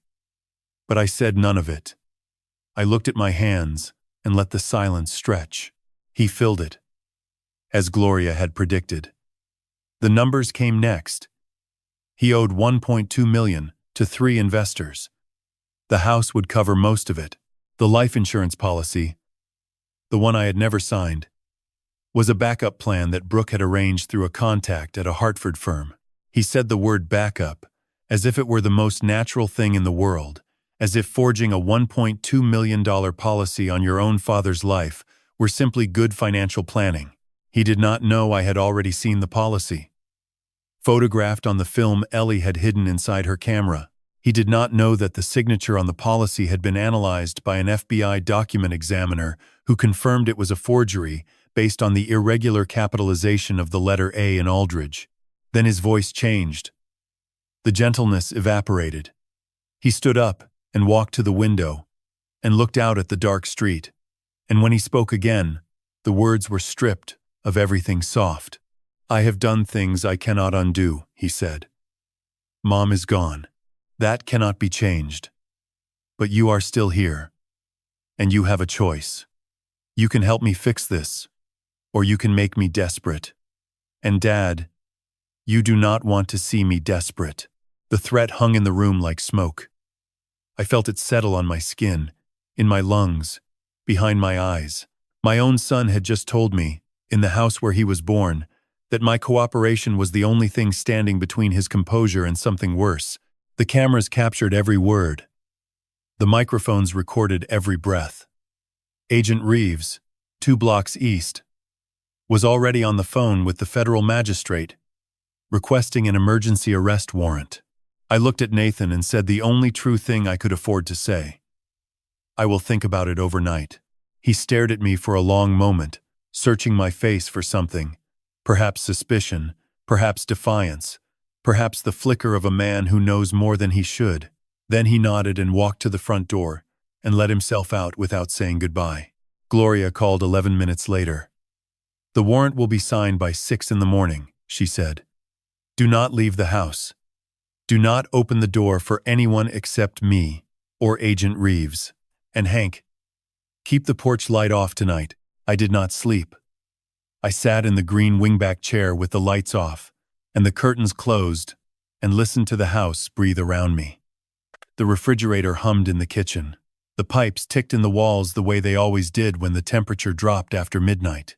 Somewhere outside, a mockingbird sang its entire repertoire to no one, cycling through stolen melodies the way a lawyer cycles through arguments, trying each one until something sticks.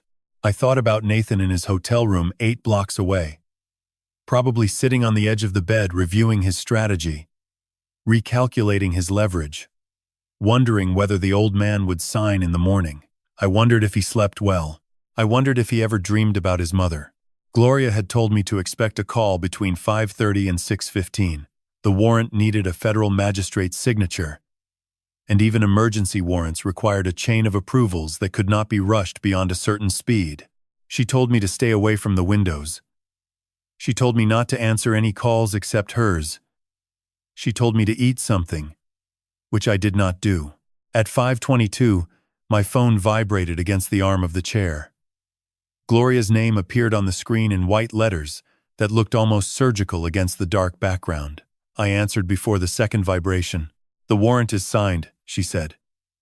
"Reeves is moving now. Stay where you are." I set the phone on the side table and pressed my palms against my knees to stop them from shaking.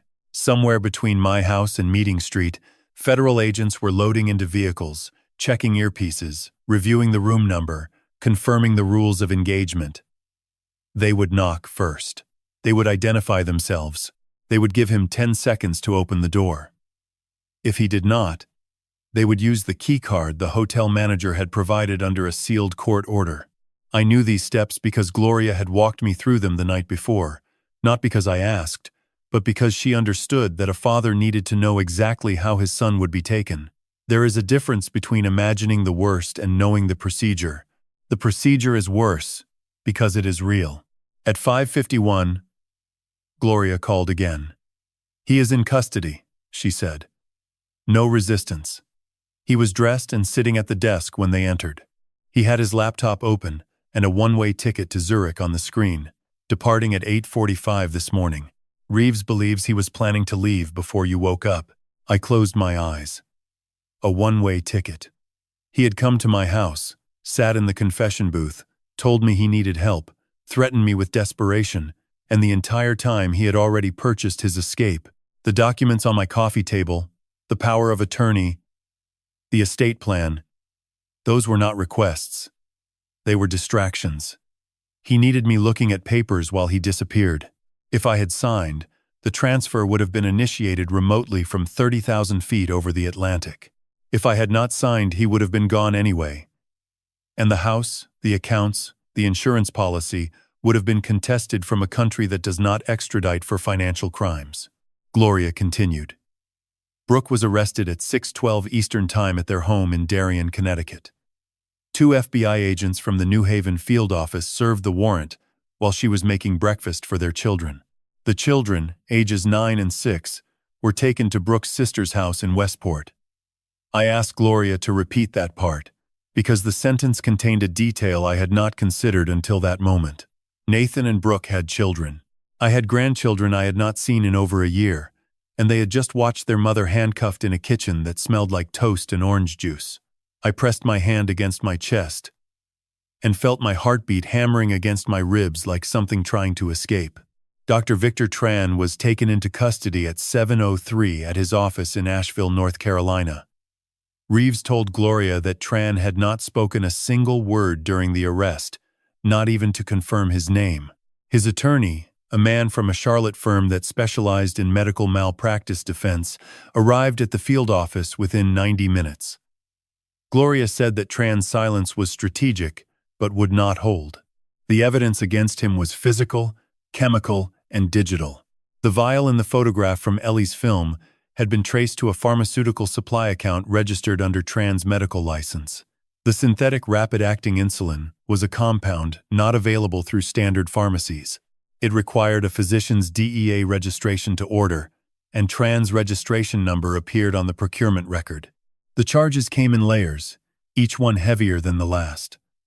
Gloria read them to me over the phone, the way a doctor reads a diagnosis, one line at a time, pausing between each to let the weight settle. For Nathan, first-degree murder by poisoning, conspiracy to commit murder, wire fraud, 14 counts, one for each interstate transfer through Palmetto Capital, insurance fraud, elder financial exploitation, forgery, obstruction.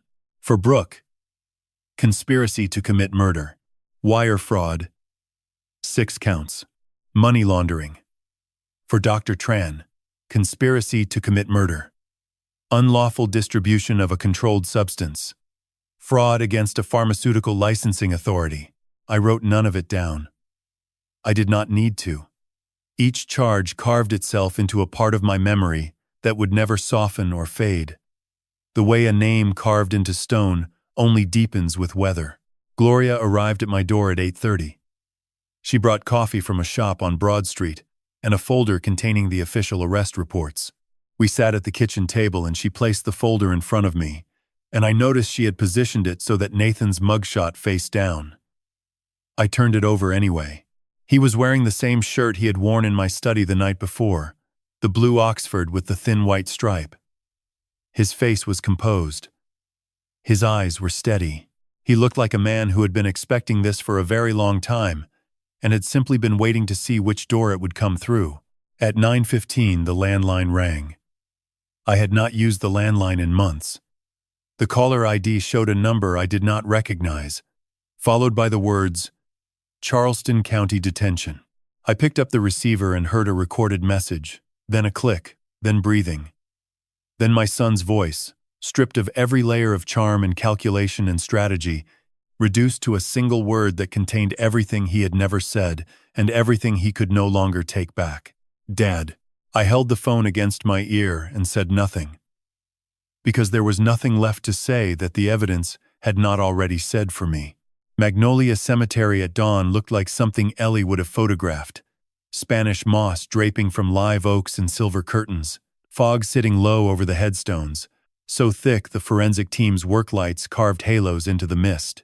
She used to call this kind of light cathedral light, the way it filtered through the canopy and turned everything beneath it sacred.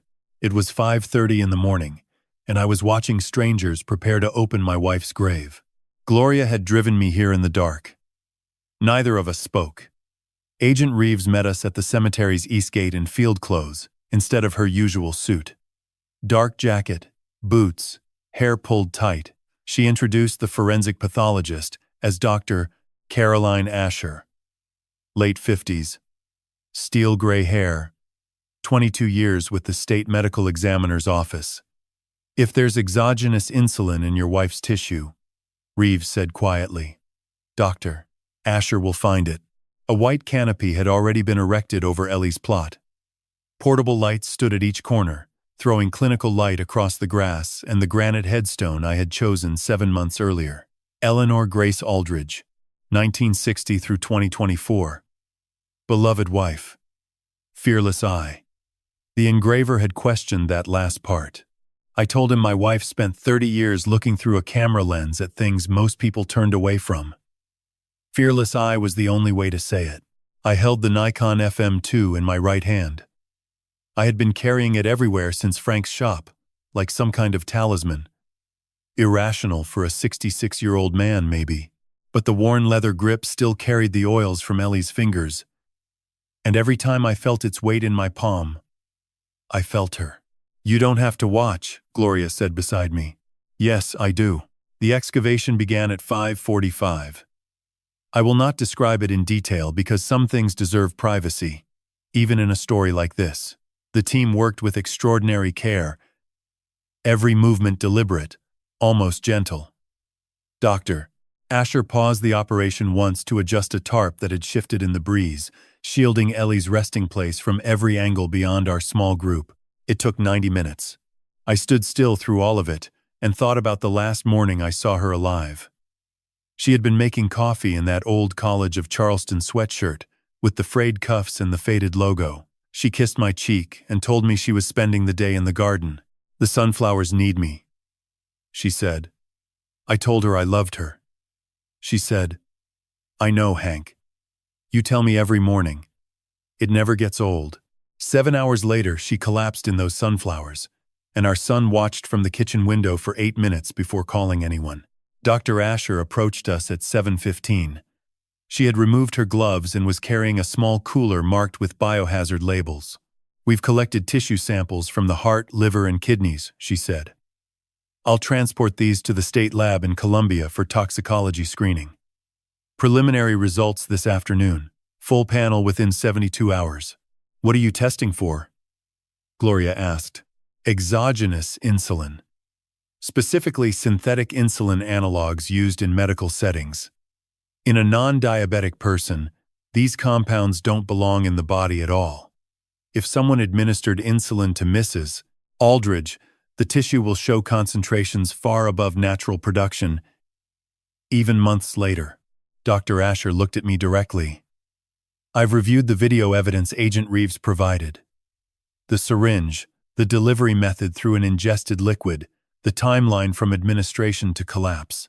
It's consistent with hyperinsulinemic hypoglycemia, a massive blood sugar drop causing seizures, unconsciousness, cardiac arrest. In a 64-year-old woman with hypertension, it would look identical to a natural stroke." She paused.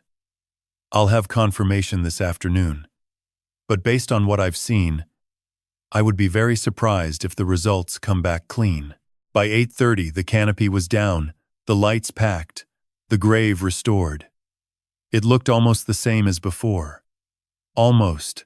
A faint rectangular outline in the grass where the tarp had been, something that would fade in a few days. I knelt beside the headstone and pressed my palm against the cold granite. "I'm sorry they had to do this," I whispered. "But we needed proof. You knew that, Ellie. You always knew." Gloria and I waited in her car in the cemetery parking lot. Reeves had gone to Columbia personally to oversee the chain of evidence. At 2:17 that afternoon, Gloria's phone rang. She answered, listened, said almost nothing. When she hung up, her face told me everything before her words did. "Exogenous insulin," she said. "Synthetic Lispro, the fast-acting kind used in hospitals. Concentration in her cardiac tissue was 7 times the expected endogenous level for a non-diabetic individual. Dr. Asher says there is 0 chance this occurred naturally. 7 times. My son had put enough insulin in Ellie's collagen to make certain she would never wake up. This is officially a federal homicide investigation," Gloria said quietly. "Reeves is filing charges within the week." I sat there with the cemetery in my rearview mirror and the Nikon in my lap, feeling nothing monumental. No relief, no vindication, just a deep and terrible stillness. The kind of silence that falls after the last note of a song you never wanted to hear. Gloria's phone buzzed again. She looked at the screen and went rigid. "What?" She turned the phone toward me. A message from Reeves. Wiretap intercepted text from Nathan Aldridge to unknown prepaid number at 14:08 today. Message reads, "The old man is acting strange. Talk to some lawyer downtown. We need to move this up. This weekend. Not next month. This weekend. Trace in progress. Believe recipient is Dr. Victor Tran." Gloria set the phone down carefully. "The way you handle something that might detonate. He knows you're investigating," she said. "He doesn't know how much we have, but he knows something's wrong. And he just told Tran to accelerate whatever they had planned for you." Behind us, the cemetery sat quiet and ancient under its canopy of oaks. Somewhere beneath that magnolia, Ellie rested again with the truth finally pulled from her bones. And somewhere in Charlotte, my son was scheduling my death with the casual urgency of someone moving up a lunch reservation. I looked down at the Nikon in my lap. The lens cap was off. The dark eye of the camera stared back at me, patient and unblinking. The way Ellie used to watch me when she was waiting for me to understand something she had already figured out. "Call Reeves," I said. "We don't wait for him to come to us. We bring him here. On our terms." Gloria studied me for a long moment. Then she picked up the phone. By 6 o'clock that evening, Gloria's office on Broad Street looked nothing like a law practice. The framed diplomas and filing cabinets had been pushed against the walls. A map of my house in Charleston was taped to the whiteboard where Gloria usually tracked case timelines. Agent Reeves stood in front of it with a black marker, drawing entry points, sight lines, and exit routes, while 2 field agents took notes from folding chairs. I sat at Gloria's desk with a cup of coffee I couldn't drink, watching my home get turned into a tactical diagram. Reeves capped her marker and turned to face the room. "Here's what the wiretaps gave us in the last 8 hours. She pulled up her phone and read from notes. 6:14 p.m. Nathan calls Brooke. She's hysterical. Tells him the casino's enforcement team contacted her directly. Gave her 72 hours. She tells Nathan, and I'm quoting, "Do it this weekend or I'm taking the kids to my mother's in Savannah and you'll never see us again." Gloria leaned forward. What was his response? He told her to calm down. Said he had it under control. Then at 7:41, he called the prepaid number we believe belongs to Dr. Victor Tran. The conversation lasted 9 minutes. Reeves scrolled down. Nathan asked Tran about sedatives. Specifically, what could be dissolved in liquid without altering the taste. Tran mentioned 2 options. Then Nathan said, "If the sedative works, we don't need anything complicated." He falls asleep. Falls down the stairs. Hits his head. 66-year-old man living alone. Happens every day. The room was quiet. I stared at the map of my house on the whiteboard. The staircase between the first and second floor. The one Ellie and I had climbed together every night for 23 years. My son was planning to use it to stage my death. "There's more," Reeves said. At 9:15 tonight, we picked up Ray Salter. She pulled a photograph from a folder. A man in his 40s, unshaven, hard eyes, former police officer. Terminated for excessive force in 2019. Nathan hired him 6 weeks ago. $15,000 to conduct surveillance on you, report your movements, and identify the best window of opportunity for, quote-unquote, the event. "He talked?" Gloria asked. Sang like a choir boy the moment we mentioned federal conspiracy charges. Gave us everything. Nathan's phone number, payment records, the schedule he was following. He confirmed Nathan told him to expect action this weekend. Reeves set the photograph down. Salter also confirmed something we suspected. "Nathan has a key to your house, Mr. Aldridge. Has had one for years. I already knew that. I had given it to him myself, back when I still believed my son came to visit out of love rather than inventory." Reeves turned back to the whiteboard and drew a circle around the front door and the back entrance of my house. "Here's what I'm proposing. Saturday morning, you call Nathan and invite him home.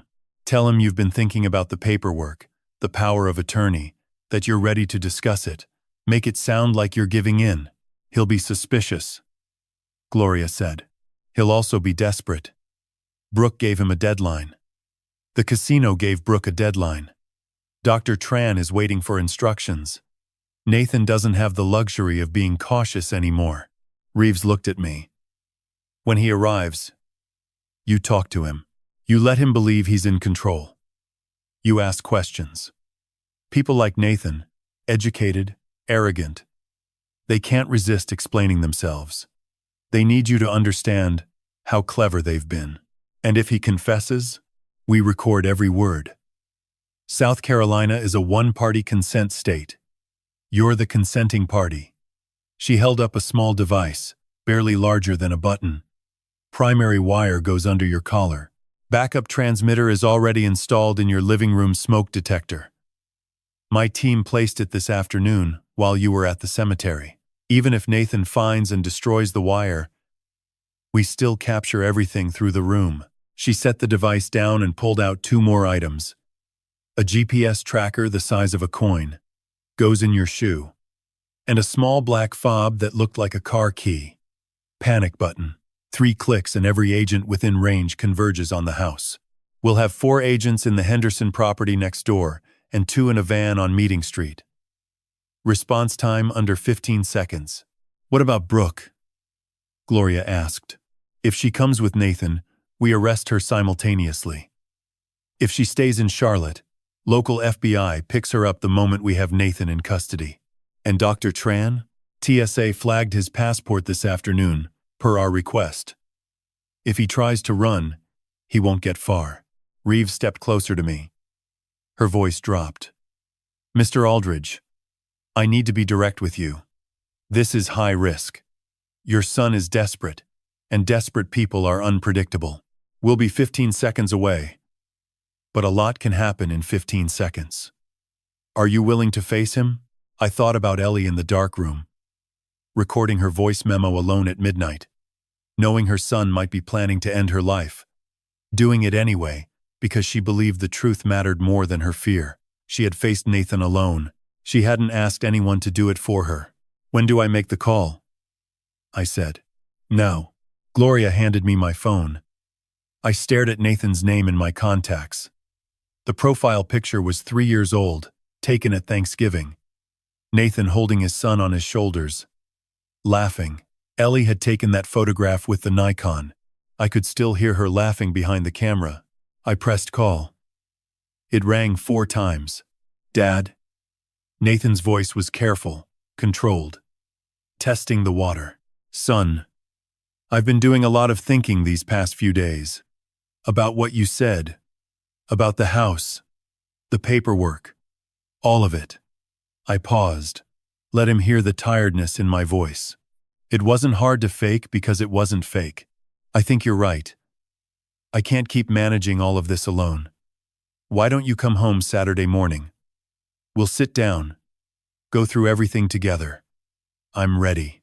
Silence on the other end. 3 seconds. 4. I could almost hear him calculating, weighing the risk against the opportunity. Saturday, he said finally. I'll be there at 8. I'll make coffee. Sounds good, Dad. A pause. I love you. The line went dead. I set the phone down on Gloria's desk. My hand was steady. I couldn't explain that. By all rights, it should have been shaking. But something had settled inside me when I heard his voice. Some final wall between what I wished my son was and what I knew him to be had come down quietly, without fanfare, like a house that had been condemned for years, finally caving in on itself. Reeves began briefing the field agents on positioning. Gloria pulled out files. The room hummed with preparation, and I sat there holding the Nikon FM2, thinking about Nathan at 5 years old, standing in the garden with a plastic toy camera, pretending to photograph the sunflowers the way his mother did. The same garden where he would watch her die 33 years later. The same house where I would face him in the morning. I did not sleep. Not a minute.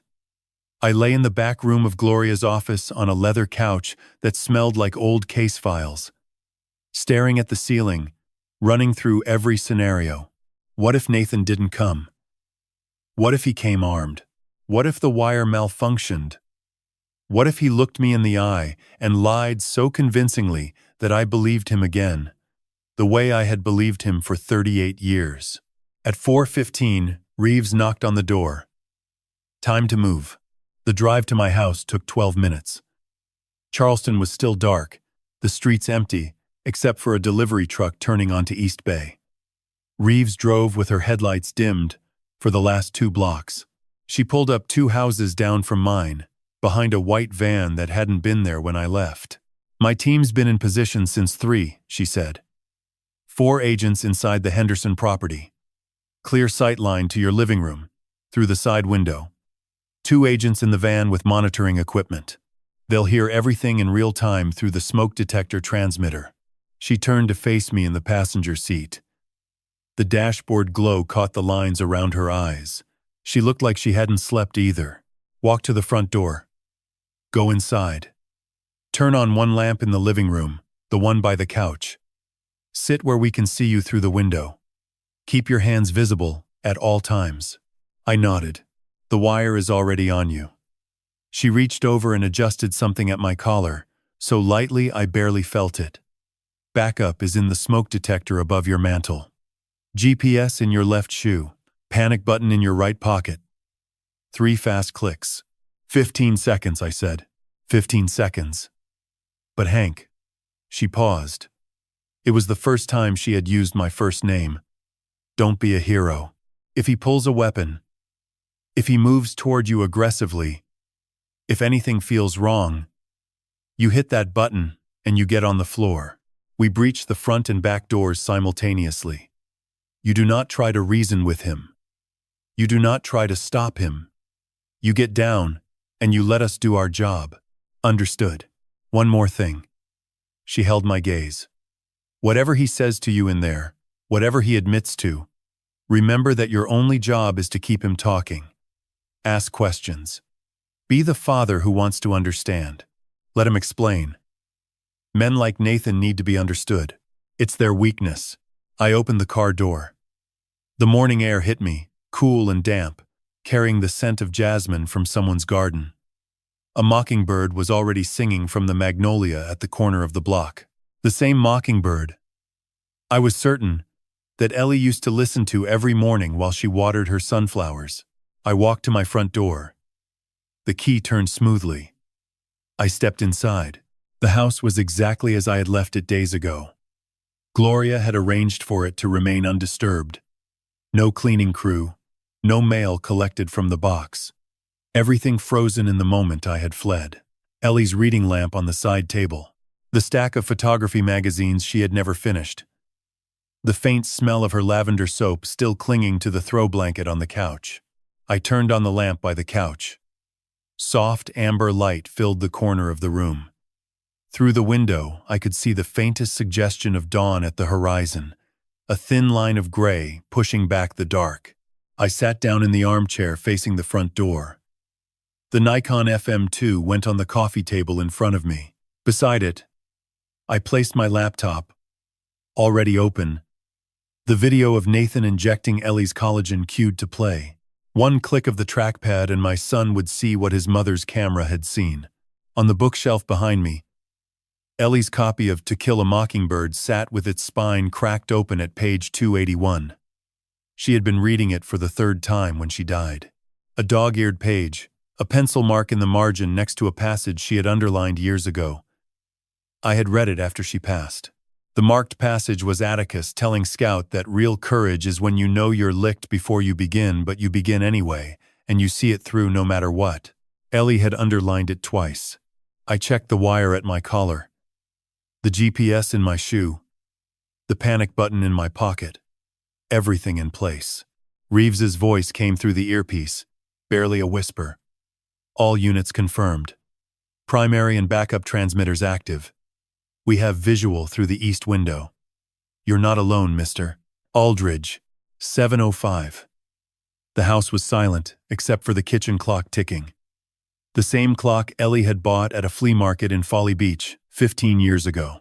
She said she liked it because it was loud enough to remind you that time was passing. I had never understood what she meant by that until right now. 7:20. A car passed on the street. Not Nathan's. I watched its headlights sweep across the living room ceiling and disappear. 7:35. My phone sat face up on the coffee table beside the Nikon. No messages. No calls. I wondered if Nathan was already on the road. Charlotte to Charleston was a 3-hour drive. If he left at 5, he would be here by 8. If he left earlier, sooner. 7:48. The mockingbird outside stopped singing. In my experience, birds go quiet when something enters their territory. 7:52. The sound of tires on pavement. Slow. Deliberate. A car pulling to the curb in front of my house. Engine idling for a moment. Then silence. I heard a car door close. One. Then another. 2 people. Footsteps on the walkway. Steady. Unhurried. The footsteps of a man who believed he was walking into his inheritance. 7:58. A key slid into the front door lock. My key. The one I had given my son years ago, because I trusted him. Because what father doesn't trust his son? The door opened slowly. Morning light spilled across the foyer floor. Nathan stepped inside, silhouetted against the pale sky. He was wearing a charcoal suit.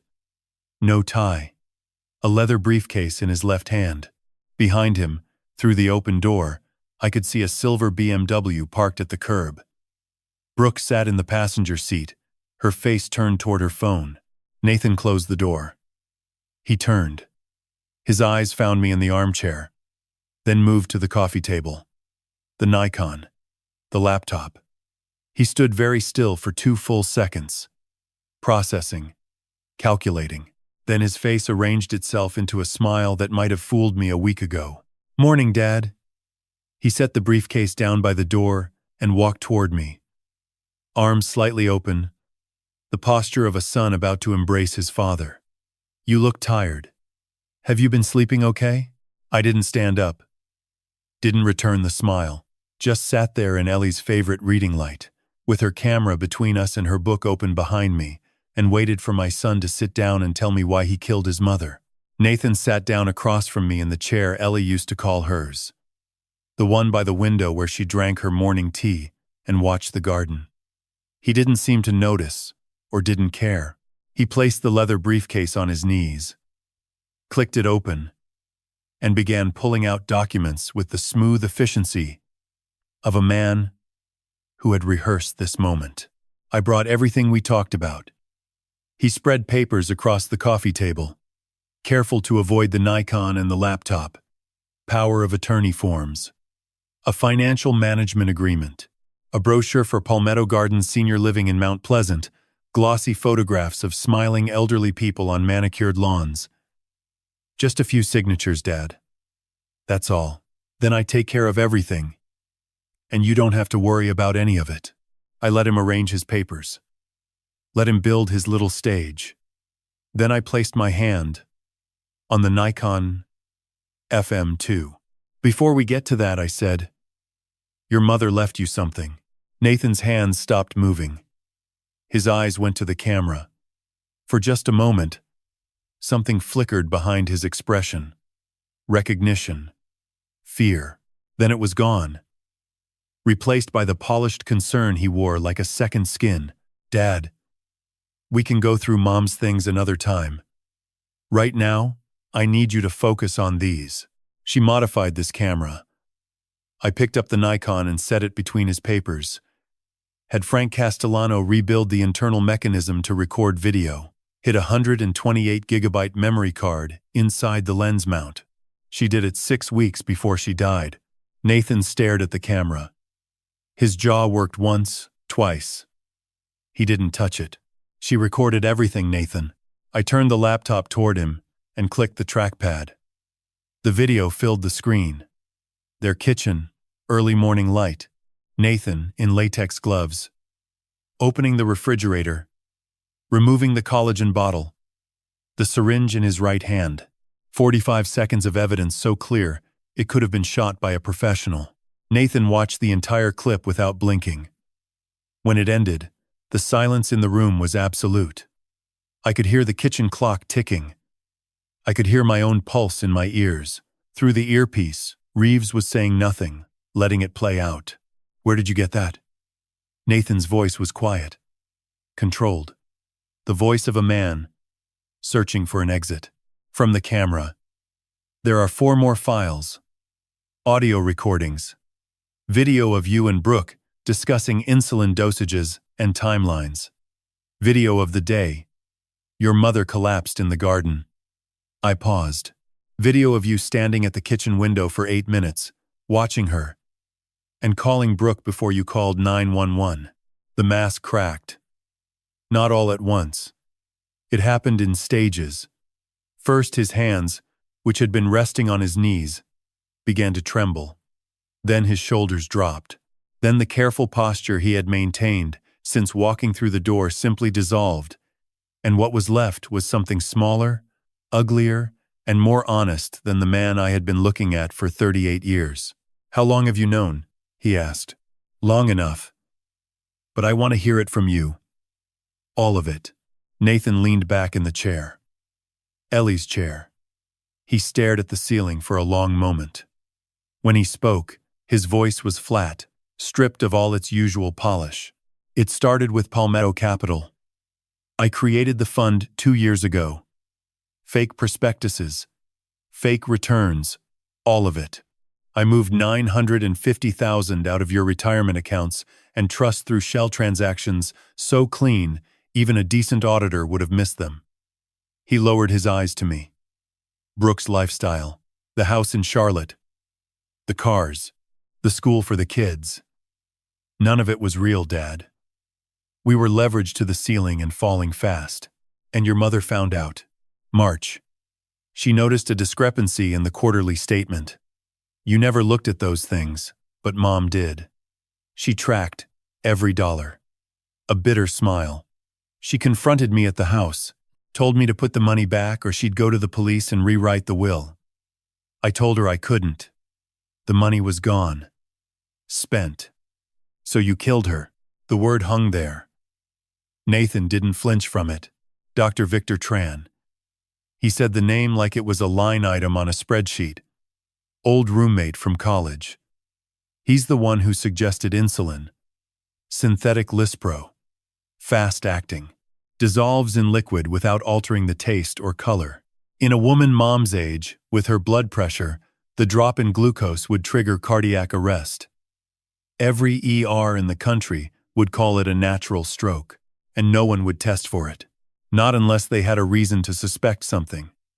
And why would they? 64 years old. Hypertension. On medication. It was clean. He stopped. Looked at the video still frozen on the laptop screen, his own hands holding the syringe. I put it in her collagen. She drank it every morning. 2 weeks of doses. The last one was the largest. My chest felt like someone had placed a stone on it and kept pressing. In the afternoon she collapsed. Nathan's gaze drifted toward the window. Toward the garden, where the last of the season's sunflower stalks still stood. Brown and dry. And leaning. I was in the kitchen when it happened. I saw her through the window. She was watering the sunflowers, and then she just stopped, went stiff, dropped the hose. I watched her fall into the flower bed. You didn't go to her. No. You called Brooke first. Yes. How long did you stand at that window, Nathan? He closed his eyes. 8 minutes. The number fell into the room like a stone into still water. 8 minutes. 480 seconds of watching his mother lie in the dirt among her sunflowers while he made sure the insulin had done its work. And then you called 911. I said. And you gave the performance of your life. I had practiced. He said it without emotion. In front of the bathroom mirror. The panic, the crying, the shaking hands. I knew exactly how a grieving son was supposed to sound. Through the earpiece I heard Reeves exhale. She had what she needed. Every word captured. Primary and backup. But I wasn't done. What about me, Nathan? What was the plan for me? He opened his eyes. Power of attorney first. Get you to sign over control of your finances. Then the assisted living facility. Once you're there, I liquidate everything. The house. The trust. Whatever's left of the retirement accounts. Add it to Mom's life insurance payout. Clear Brooke's debts and disappear. And if I didn't sign, Tran had a backup plan. Sedatives in your evening tea. You fall asleep. You fall down the stairs. 66-year-old man. Living alone. Grieving his wife. Tragic accident. Happens every day. I stared at my son. At this stranger wearing my son's face, sitting in my wife's chair, describing my murder with the same detachment he might use to describe a quarterly earnings report. Did you ever love her, Nathan? My voice was barely above a whisper. Did you ever love either of us? Nathan looked at me. For the first time since the mask came off, something moved behind his eyes. Not remorse. Not guilt.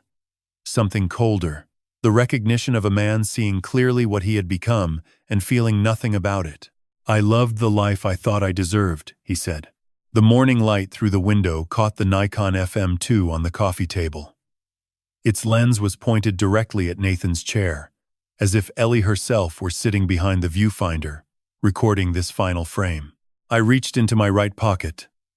The panic button was warm from my body heat. I pressed it 3 times, fast. Click. Click. Click. For 2 seconds, nothing happened. Nathan was still sitting in Ellie's chair, his confession hanging in the air between us like smoke. He was watching me with that new expression, the one behind the mask, hollow and clinical, and utterly unrecognizable as the boy I had raised. His eyes dropped to my hand in my pocket. What did you just do? The front door came off its hinges, not figuratively.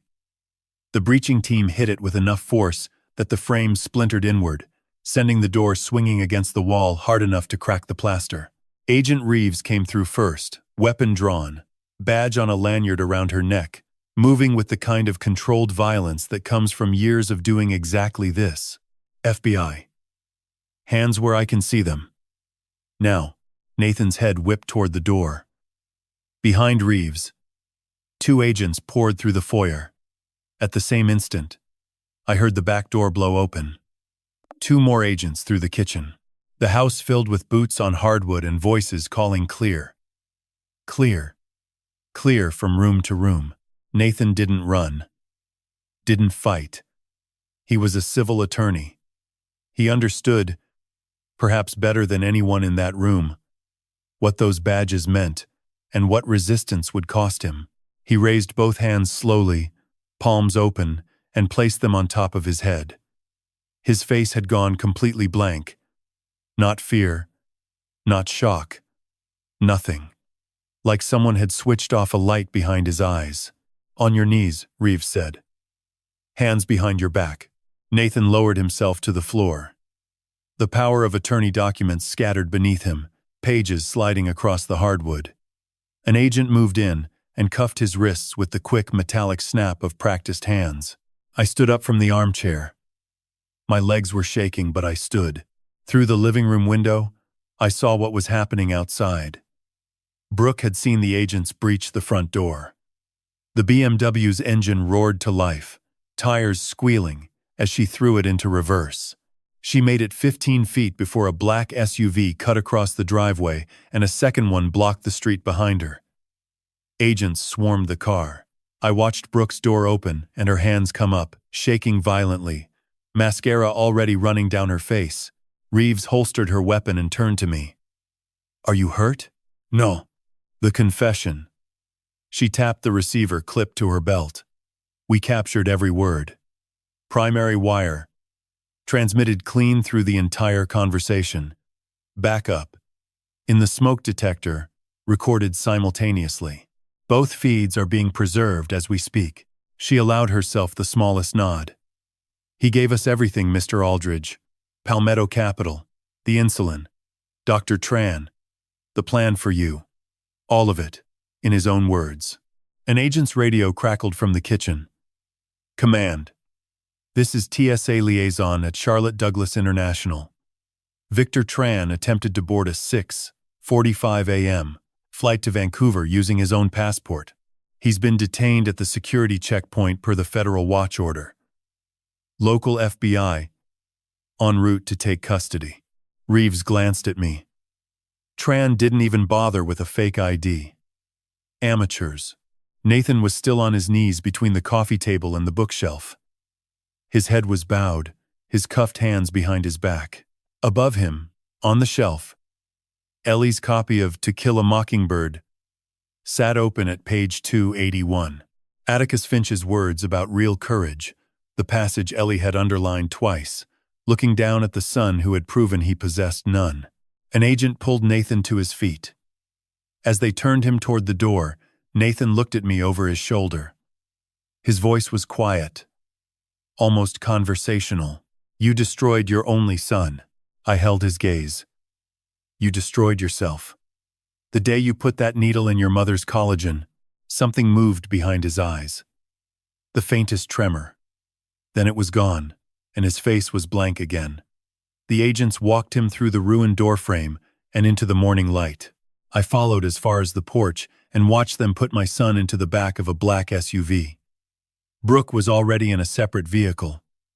Her face pressed against the window, crying silently. 2 more cars arrived. Gloria stepped out of one, phone already pressed to her ear. She looked at me from the sidewalk, searching my face, and whatever she saw there made her stop talking mid-sentence and simply nod. A nod that meant, it's over. A nod that meant we got him. Reeves directed the remaining agents through the house. Evidence collection. Photographs of the power of attorney, documents Nathan had spread across the coffee table. The briefcase. The BMW. Chain of custody for every item that would become an exhibit in a federal courtroom. I walked back inside. The living room was a controlled chaos of agents and equipment, but at the center of it, on the coffee table, the Nikon FM2 sat untouched. Its lens was still pointed at the chair where Nathan had been sitting. Ellie's chair. The chair was empty now, and the morning light coming through the window fell across it in a long golden stripe. The kind of light Ellie used to chase with her camera, the kind she called honest light because it showed everything exactly as it was. I picked up the Nikon, held it the way I imagined Ellie had held it 10,000 times, felt its weight settle into my palm like a handshake, from someone I would never see again, but would never stop reaching for. Gloria appeared in the doorway. Hank, it's done. I looked at her, then back at the empty chair, the scattered documents, the cracked doorframe, the bookshelf where Atticus Finch still held his vigil. We did it, Ellie, I said quietly. The morning poured in through every window. Outside, the FBI convoy was pulling away, taking Nathan down the street where he had learned to ride a bicycle, past the garden where he had watched his mother die, away from the house where he had come to kill his father. And on the coffee table, where the power of attorney papers lay scattered and useless, the Nikon FM2 sat in a pool of Charleston light, its lens cap off, its dark eye open, still watching, still recording, still keeping its promise to the woman who had turned a camera into a weapon and silence into proof. The federal courthouse on Meeting Street sat a block and a half from where the FBI van had been parked the morning they arrested my son. I noticed that detail walking in on the first day of the trial. Charleston carries its history on every corner. Now, it carried mine too. 6 weeks between the arrest and the trial. 6 weeks of depositions, evidence cataloging, and sleepless nights in the house I could no longer think of as home. Gloria wanted me to move out. I refused. If Ellie had been brave enough to live there knowing her son was poisoning her, I could manage knowing he was behind bars. Room 3B on the 4th floor was smaller than I expected. Fluorescent lights, practical furniture. A jury box seating 12 people close enough that I could read their faces. Nathan sat at the defense table in an orange jumpsuit that made him look a decade older. His attorney, Lawrence Keating out of Columbia, had tried for bail. The judge denied it on flight risk grounds. Nathan knew about Zurich. He wasn't going anywhere. The prosecution was led by Assistant United States Attorney Monica Chambers, early 50s, who spoke to juries the way good teachers speak to students. She built her case the way Ellie used to develop photographs. One layer at a time, each piece emerging from the dark until the full picture was undeniable. Day 1. The videos. Nathan's gloved hands opening the refrigerator, removing the collagen bottle, inserting the syringe. The courtroom went silent, except for the projector hum. Day 2. The audio recordings. Nathan's voice through courtroom speakers. The Zurich conversation. Brooke, saying once the old man signs the power of attorney. Juror number 4, a retired nurse from James Island, closed her eyes when Nathan said she won't suffer. Day 3. Ellie's voice memo. I had heard it in the darkroom. Alone. Surrounded by her photographs.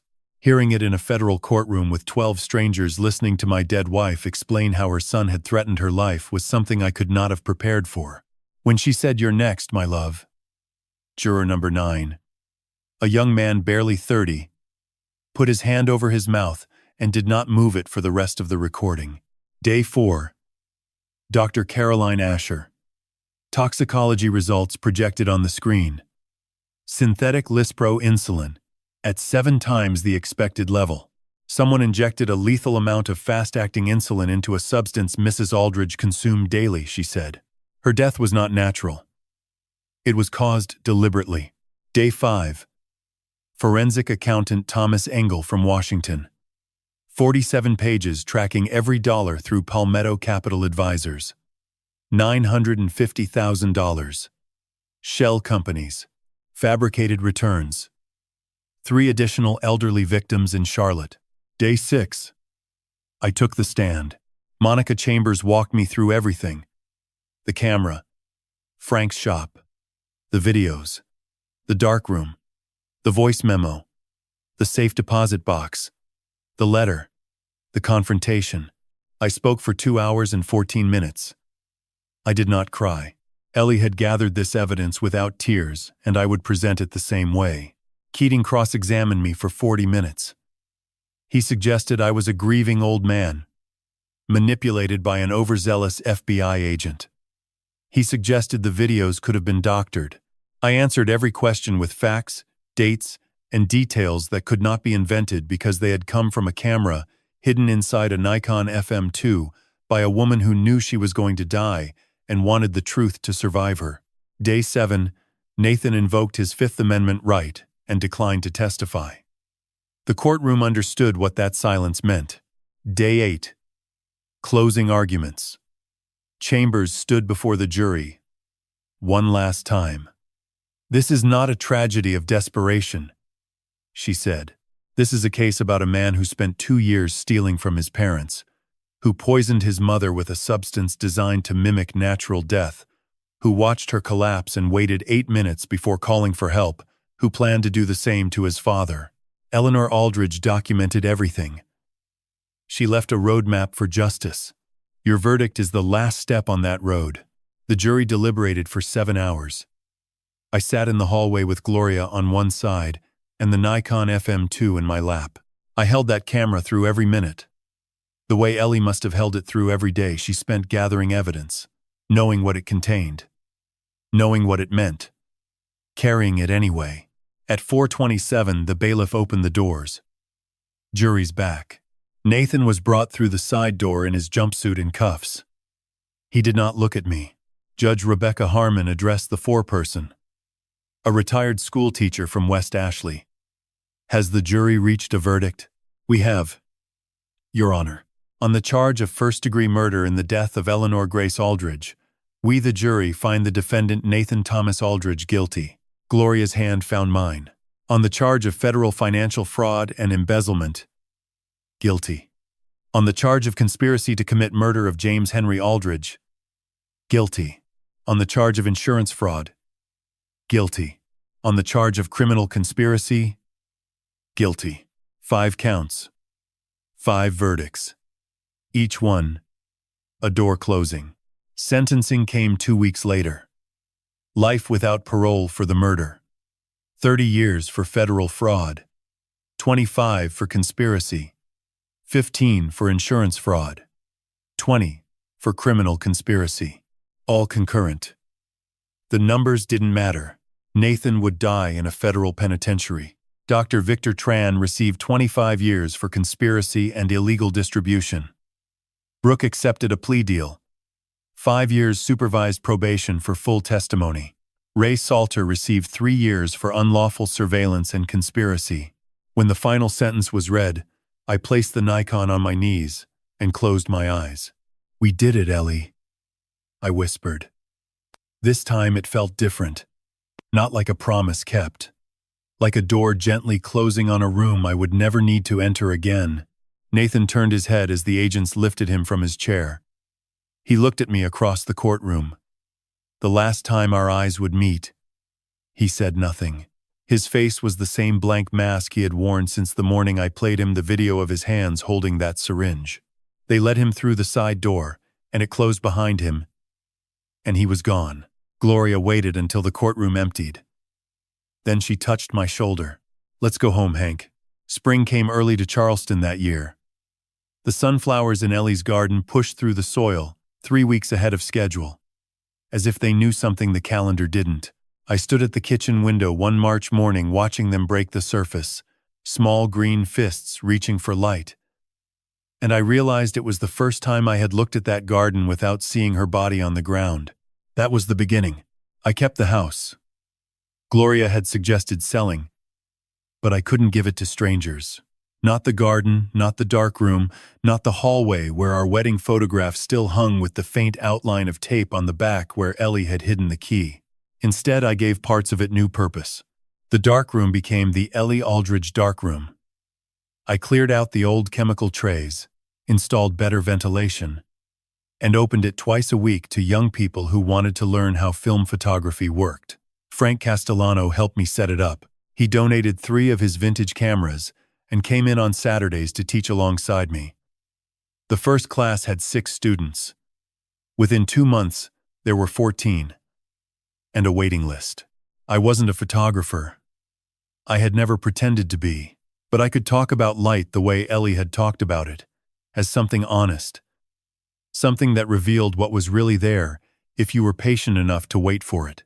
And I could hold up the Nikon FM2 and tell them that this camera had belonged to a woman who believed the truth was always worth recording, no matter the cost. In April, the Low Country Journalism Scholarship Fund awarded its first 5 scholarships to young reporters from across South Carolina. Each recipient received $10,000 and a summer internship at the Post and Courier. At the ceremony, held in the newspaper's downtown office, I sat in the back row and watched 5 young people accept awards bearing my wife's name.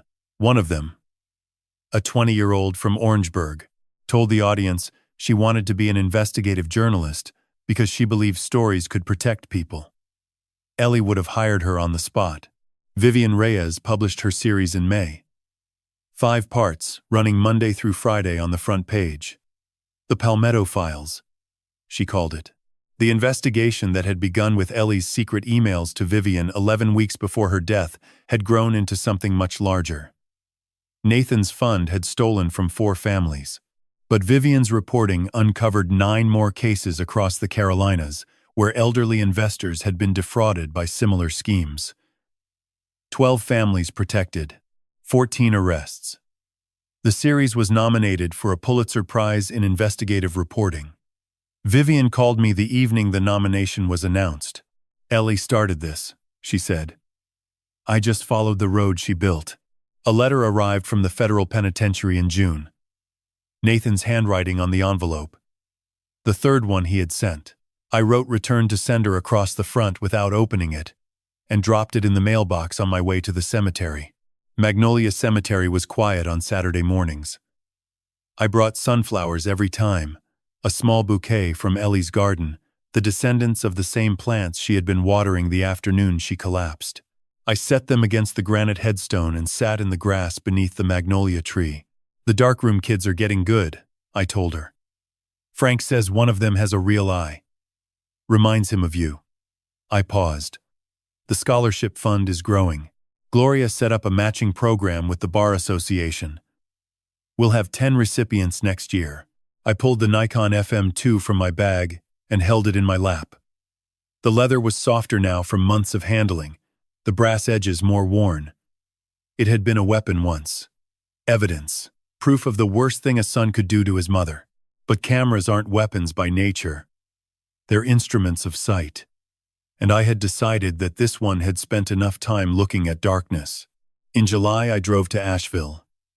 Ellie and I had talked about retiring there for years.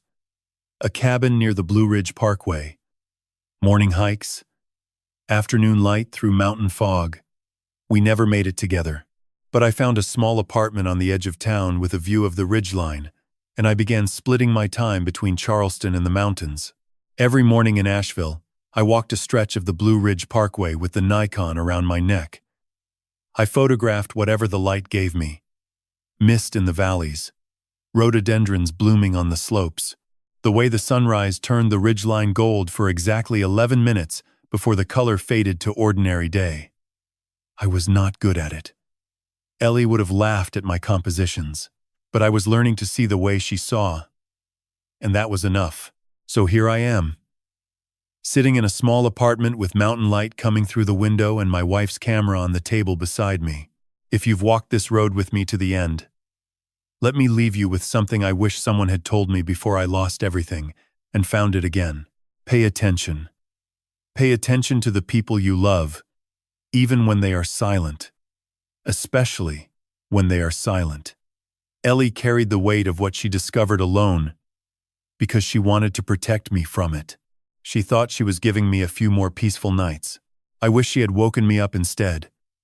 I wish she had shaken my shoulder in the dark and said, "Hank, something is wrong, and I need you to hear it." I would have listened. God knows I would have listened. Trust what you feel. God gives us instincts that speak before words do. When something in your family feels wrong, when the numbers don't add up, when the smiles seem practiced, don't wait for proof. Ask. Talk. Listen. The silence that grows between people who love each other is where the worst things hide. And forgive yourself for what you didn't see. I spent months blaming myself for sleeping through the night Ellie collapsed, for trusting Nathan with our finances, for not reading the quarterly statements she read so carefully. But guilt is a room with no windows. Eventually, you have to walk out of it and into the light. Because the people who loved you didn't leave you evidence so you could sit in the dark. They left it so you could live. Eleanor Aldridge was a journalist, a wife, a mother, and the bravest person I have ever known. She turned a camera into a shield and silence into testimony. She saved my life from beyond the grave. And through the work that carries her name, she is still saving others. God blessed me with 38 years beside her. And I will spend whatever years I have left trying to deserve them.